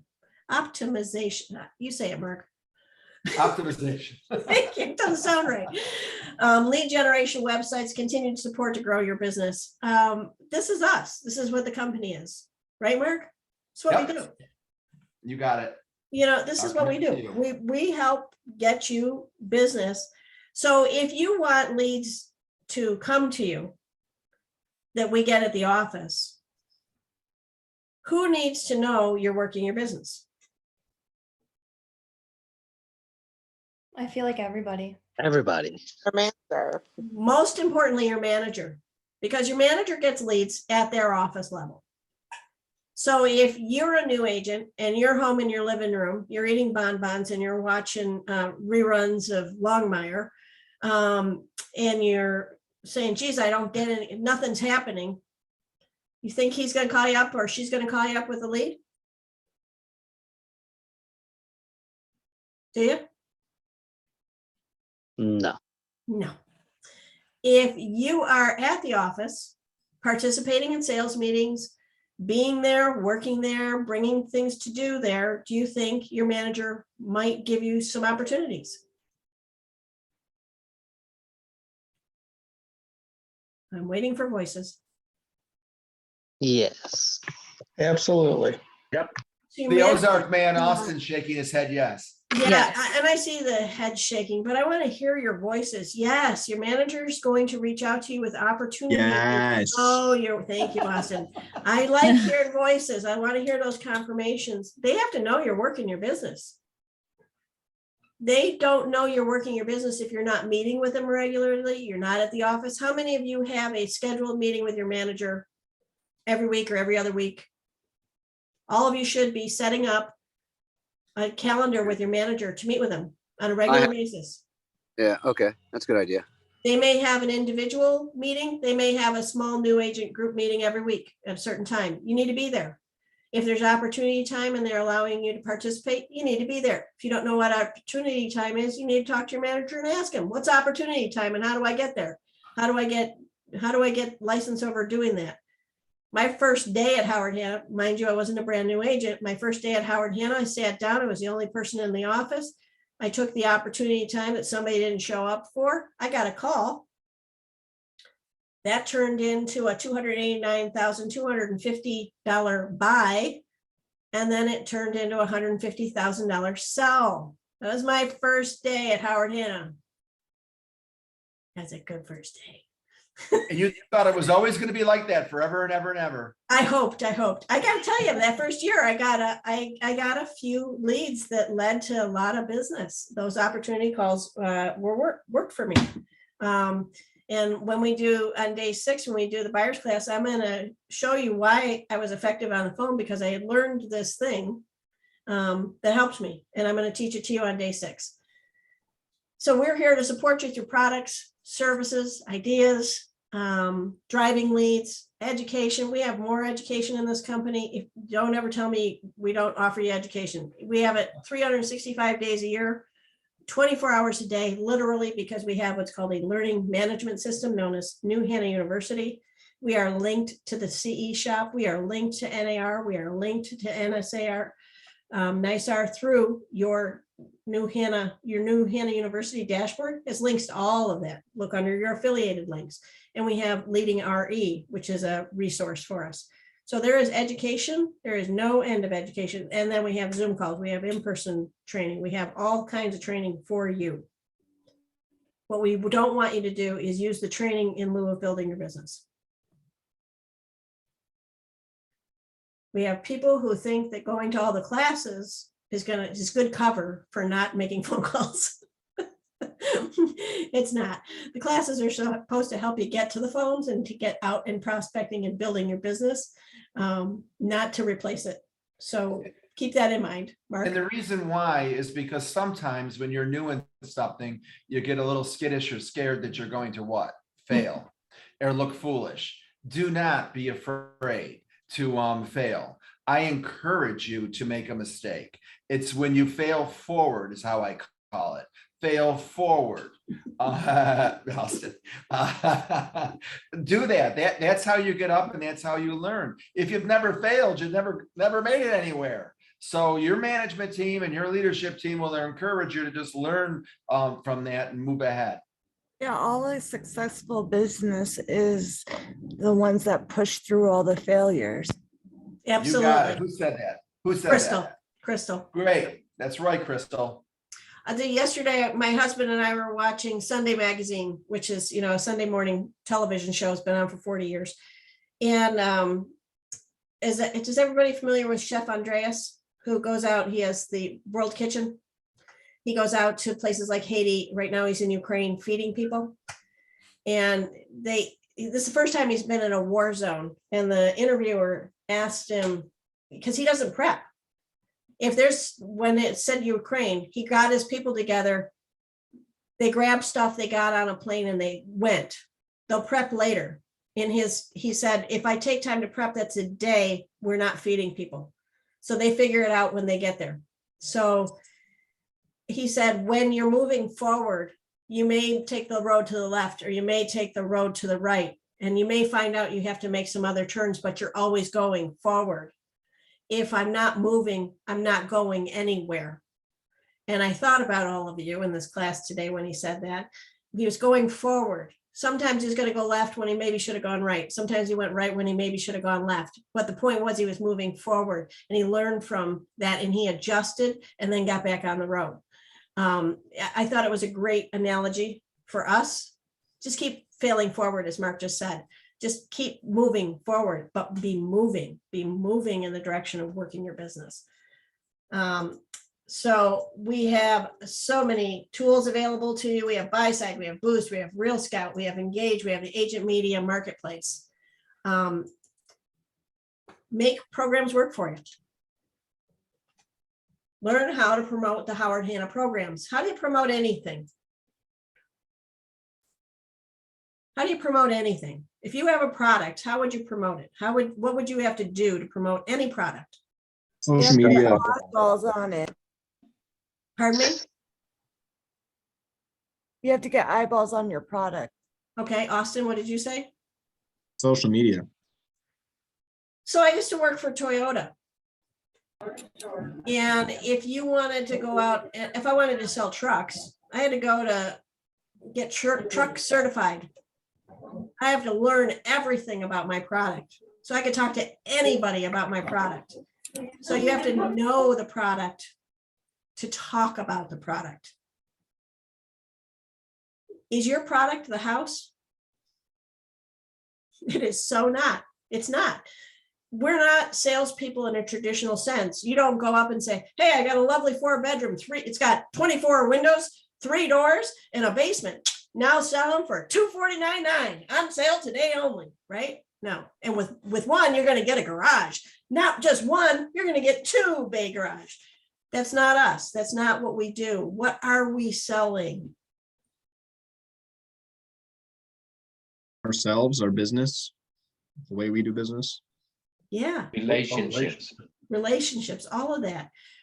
Our product isn't really the house. Our product is our service. Our product is our service. So when you learn how to be a good service provider and you know what programs and things you have to help support your clients, you have something of real value. So you got to make the programs work for you. To make programs work for you, you have to understand how they work. And if you don't understand how they work, you have to go and do some research. So a lot of research in real estate. A lot of research. You got to research houses. You got to research markets. You got to research loans. You got to research how you're going to reach your client, what programs are going to work, what programs are going to be of value. Does that make sense to everybody? Yes, it's better to give, to tell somebody that you'll get back to them than give them wrong information. Absolutely, positively, 100%. So you got to learn the benefits of every program and how they relate to your sellers and buyers. And you got to sell yourself and your services with passion and conviction. Mr. Passion and Conviction, what do you want to say about that? No, I think you're good. You're good. It's all about your enthusiasm and the right attitude. If you got the enthusiasm and the right attitude, it covers a multitude of mistakes and it attracts people, and you'll go ahead and move ahead quickly. And you guys are going to learn as you get to know Mark more. He's so passionate about the business. He's passionate about people. He's involved in everything. Getting him to sit still for the time of this call is like a miracle. He's a moving target. He's always on the move doing different things. And it's attractive to people. Energy is attractive to people. So when you walk into a room, are people happy to see you? Do you have a smile on your face? Do you have a positive attitude? Do you walk tall? Are you complimentary to people around you? Are you a helper? My husband is a professor, and they had a person in his department who was acting like a 3-year-old. I don't want to do this, and I don't want to do that, and I don't want to do this, and I want all of this, and I want that class, and I want this class, and I want that class, and I want that. He was just being a pain in the tuchus. And so then my husband was trying to make a scheduling thing, and this person, I want to teach that class, and he really wasn't the best qualified person, and they had already scheduled another teacher to go and teach that class. After a lot of back and forth, he went to the person who had the class, and he said, would you mind if I let's just call him Tony, teach that class? And he said, Andy, that's my husband's name, Andy, I want to be part of the solution, not part of the problem. If that's going to make things easier, go ahead and let him take that. So are you the problem or are you the solution? I mean, if you don't believe in your own service, then people are going to pick up on that. They do, but be part of the solution. Be part of the making things work. Don't be the problem. And it's going to attract people to you. So sell your services with passion and conviction and with a positive attitude. So I'm going to stop share. I have really good news for all of you. It said 1 o'clock till today, right? It's not really. Jennifer's like, yes. 12:55. Yeah. Now, don't think that this is going to be habit forming, because most of your classes are going to be 4 hours and we could really use 5. But we do have time for some questions, just some general questions. What questions do you guys have? I have one. Sure.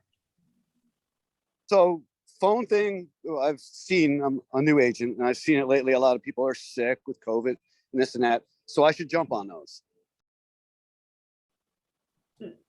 So tell me more about what you mean, Jeff. When you have phone duty at the office. Oh, yes. That's something I should, As long get as out your there and do. manager will let you. Absolutely. Absolutely. Okay.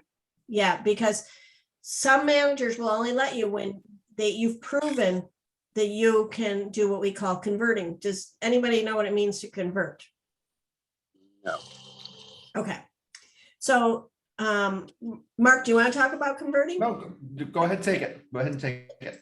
So converting is, I've got a lead. I'm sitting on the desk at the office, the phone rings and somebody wants to go look at a house or they want to talk about listing their house. And I answer it. And I don't get the person to move forward with me. I don't get them to come in and meet me and to have a conversation. And I'm not able to make that potential buyer a buyer client or their potential listing a selling client, right? That's a conversion. If I can take that lead and I can convert it into a client, that's a conversion. I've converted them. Gotcha. So, and that is really important in this business, right? You have to be able to represent yourself and the company in a way that makes people want to work with you and with us. So your manager may sit with you on the first few calls, or they may have a mentor sit with you or somebody else more experienced in the office to make sure we're not missing opportunities. So talk to your managers, and not every office has opportunity time because of where they are. Yeah, Austin?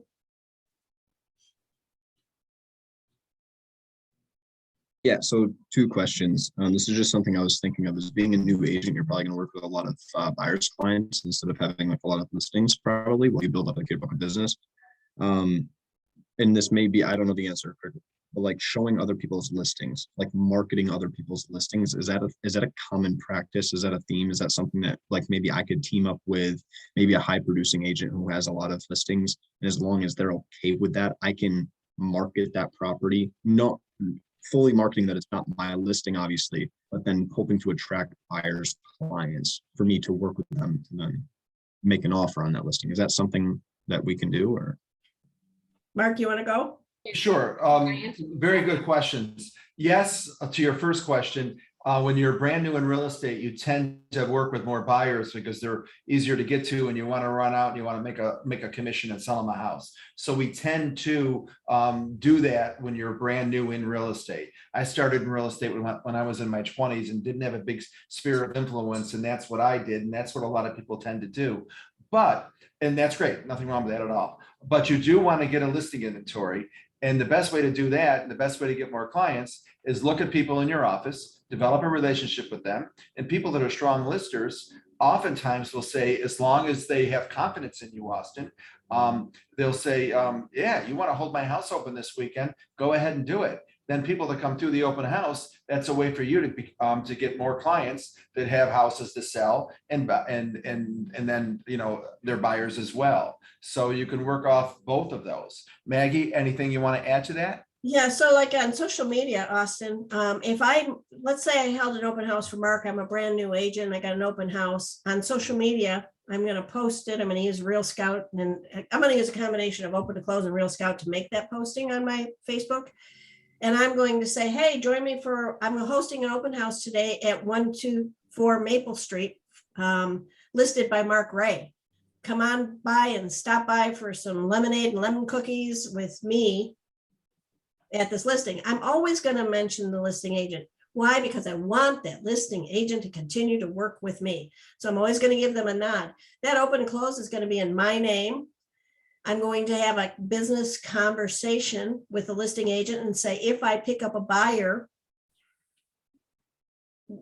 what are the financials? Do I just get the buyer? Do I owe you a percentage? I have to have that business conversation and know what it is before going in, because I once didn't have that conversation and the listing agent had some very unusual ideas about how that was going to work.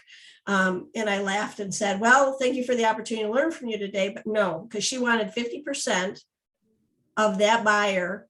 And if they listed their house, she wanted 50%, and she wanted 50% of that buyer in perpetuity. So forever. And to which I said, no. However, if she'd asked me for 50% on that buyer on that listing, I would have given it to her because I wouldn't have been there in the first place without her. Most people say the buyers are yours, but it's not Gotcha. all. So you have to have the business conversation. Then I'm going to take all the buyers from open to close, if that's the deal we've come to. And then I'm going to send all the represented buyers that came, all of that information to the listing agent.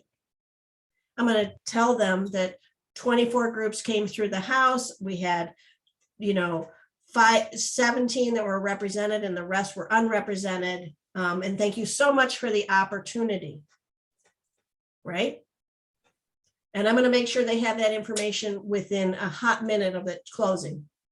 And it's really easy to do with open to close. I can just export it and send it to them in an email, like in 2 minutes. One of the other reasons I really like it. I'm going to go,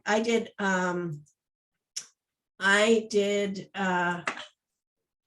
inspections for people Once I'd done a couple of inspections, went through as a shadow. I went to inspections for busy agents. They paid me $25 an hour. That was my deal in my area. It might be $50 an hour in your area now. But find out, ask your manager, what's the hourly rate? I did showings for other agents to get the experience, to get my name out there. I charged an hourly rate. So yeah, use your agents around you. Last question, then I'll let everyone else have a go. Lead generation. You talked about conversion a little bit and how to like convert a lead into a client. Like, what's the best route? And I know there's a million and the best may be different for everybody. But as newer agents, what's our best source of like lead generation? I use social media a lot. I used to be a car salesman. I love social media. I sold cars. Here's my I heard you advice. say something about that. Yeah, I sold Toyotas. Here's my best advice, and Mark will talk also. My best advice is 74% of closed transactions on the national average come from the people who already know, like, and trust you. So you want to rebuild the relationships, find out who's going to scream your name from the rooftops without you even asking them. And then who could be asked to scream your name from the rooftops? Who likes you enough that if you ask them, they're going to share your name. 99% of those people are going to help you build your business. I have to tell you, there are people who are unicorns. I'm a unicorn. My first year, I did 18 transactions. I closed $2.2 million worth of business, and I didn't know a single buyer or seller before I started. Not one of those was from my sphere. My second year started my sphere. They had to see, oh God, she's doing something else. They had to see me stick because I'd done a lot of different things. So, but I worked my off that first year. I worked like crazy, and I was in the office from 7:30 in the morning till 7 o'clock at night, 5 days a week. And on Saturdays and Sundays, I was out doing open houses. I was doing inspections. I was doing showings. I was doing something. I was someplace. And when I say I was in the office, out of the office, in the office, out of the office, because I was trying to make appointments. But I was present. People saw me. But most of your business is going to come from relationship. Mark, what do you want to say about that? It is all about relationships. Everything is. And with social media today, I feel it's a lot easier to develop those relationships because it's less threatening through social media to do that. So that's a great time for you to get into real estate. Also, a lot of the people that have been in real estate for many, many years, if they've stayed in touch with technology, that's great, but many of them haven't. So you have an edge if you embrace 2 or 3 of these tools going forward. What I did was I was 21 when I got into real estate, and most people were older than me. And I grew a beard to make myself look older. People would take me seriously. And I didn't have a real sphere of influence. So I picked out 2 different apartment buildings, complexes that were decent. And I found out what the rents were in those apartment buildings. And then I went online and I did a rent versus buy. And I knocked on all the apartment doors and had a sheet of paper saying, you're renting X amount. You could own a house like this for the same amount. And I learned something very quickly that I didn't know before that about half the people in apartment complexes are very happy living in an apartment and don't ever want to own a home. And the other half of the people were intimidated and didn't know what they didn't know and thought you needed to do this, this, this, and this. It was impossible. You needed all this money down. And so with those people, I think if you come across, you need to be sincere and not phony. You can't fake a sincerity. So if you're there to help them as well as help yourself, and you tell them why you're there, and I'd say to Sequoia, let's say if I had knocked on your door, I'd say, if you showed any interest at all, I'd say, just give me 45 minutes of your time. I'll sit down with you and show you how you can go about buying a home. And so my license came in the month of March. And in April, May, and July, my first 3 months out of 4, I was the top agent in my office. And everybody was older than me. But it was because I wasn't afraid to knock on those doors and do that. So that's another way. But I would now, in this day and age with social media, I'd go out and embrace everybody and ask, do you know of anybody who's thinking about, and try to find them that way. But I did it through apartment buildings. And then I also held open houses for other agents in my office that had a lot of listings that needed help, I would offer to hold their opens and get their buyers that way. And Hope we're that gonna helps. talk a lot about prospecting in coming weeks. And where you're gonna find your business, but really the heart of your business is going to come, for most of you, from the people who already know, like, and trust you. And your second resource is going to be building new relationships through vendor contacts, through networking events, through having like buyer and seller seminars that you're going to hold with an attorney, with a loan officer, with someone that has a specialty. They don't all have to be first-time home buyer seminars. That's what everybody does. What else could you be doing? Is it time to downsize? Is it time to upsize? Is it, you know, there's lots of things that you can do. Lots and lots and lots. And so be thinking, what can I do that's a little different, puts a little different spin on it? And then how do I reach them? And how do I get them to meet me? And where am I going to meet them? Is it going to be at the office? Is it going to be at the library? Is it going to be at the Chamber of Commerce? You know, where are you going to meet people? So what networking groups are you connecting to where you can get your name out? And it's the funniest thing. When you go to like a Chamber of Commerce event, I went with a new realtor. One day I took her to a chamber event and she says, I'm so nervous to go up and introduce myself and tell them what I'm doing. And I said, everyone here is here for exactly the same reason. They're all want to talk about their business. Go up, read their name tag and say, hey, Mark Ray, I see you're with Howard Hanna. I'm Maggie, I sell carpets. I would love to know more about your business. Find out what they do and how it's going to help your, what's the value to your client. They could have the car wash down the street. You could be buying car wash certificates and giving them away as prizes at your open houses. So, you know, think cute.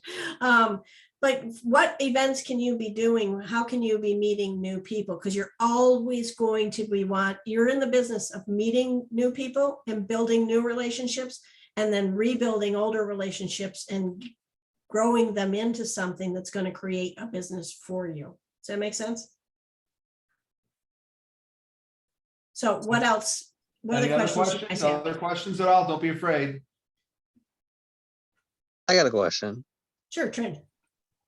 So I've been getting the emails about getting invited to like open houses, but like not actually holding them.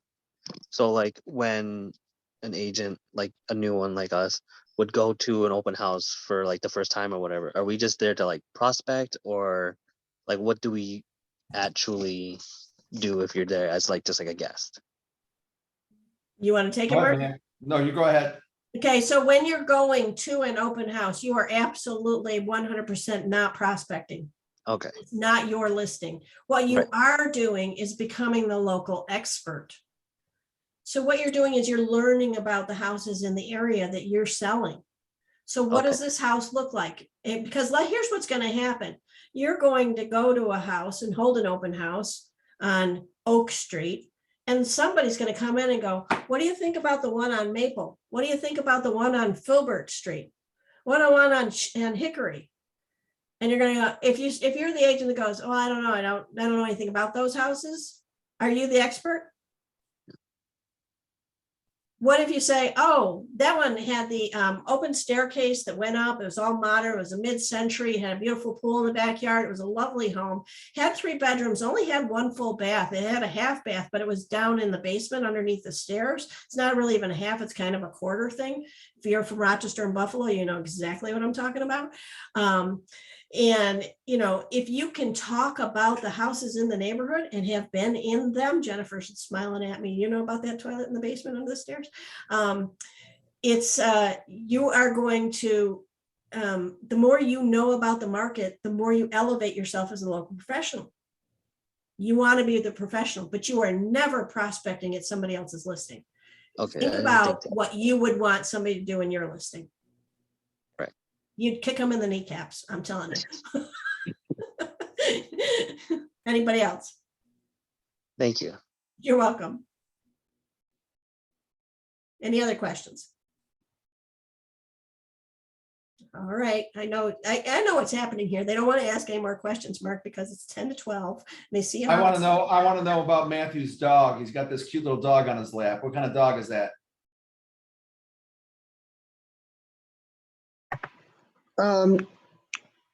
Nope, she's a, there we are. She's a Bichon Shih Tzu mix. Come here, pal. Come here. I had a feeling. I had a Shih Tzu Bichon mix for 17 years. They're fantastic dogs. Oh, No way, really? her name's Marshmallow. Hey, you, look at the camera. She's adorable. Matthew, He's gonna sell the most real estate. I had a Bichon Shih Tzu mix for 17 years. My wife and I never had dogs. We got her when she was 6 months old. We were really, really nervous because we hadn't had dogs. And for the, I'm going to tell you this quick story, if you don't mind. So every night, this dog would wake up my wife at like 2, 3 in the morning, licking a certain odd place on her breast for nearly 6 weeks. My wife finally said, I think this dog is trying to tell me something. She did a self-check. She had a lump. She had stage 3 breast cancer, and that dog saved her life. That's incredible. So and I went and brought her to Delta. I went and brought her to Delta Society and had her used and brought her to the nursing home. She became a Delta Society dog. I loved her dearly. We gave that dog everything for 17 years. So they're a great breed. Yeah, Marshmallow got really fat over the winter, so that's not as good of a story, but yeah, it's a really story. big. She just turned 3, and this is my first dog that I've ever had. She's my best pal. I could tell by the way you were holding her. So I just thought I'd ask. That's But anyway. amazing. That's a great story. That is a great story. Say some dogs can smell cancer. Yeah. Well, I enjoyed today's class. I hope you all got something from it. I do too. We will see you on Thursday morning, 9 o'clock. It'll be part of the global fast starts. You do need to go to your Go Hannah dashboard, training and education, New Hannah University workshops. Look for the date, which will be 5/19. It'll be fast start day 2. For those of you in Rochester and some of you in Buffalo may want to participate in our What's in a House road trip, which is on Thursday at 3:30. If you need more information, you can email me at Margaret, MARGARET, Knapp at Howard Hannah.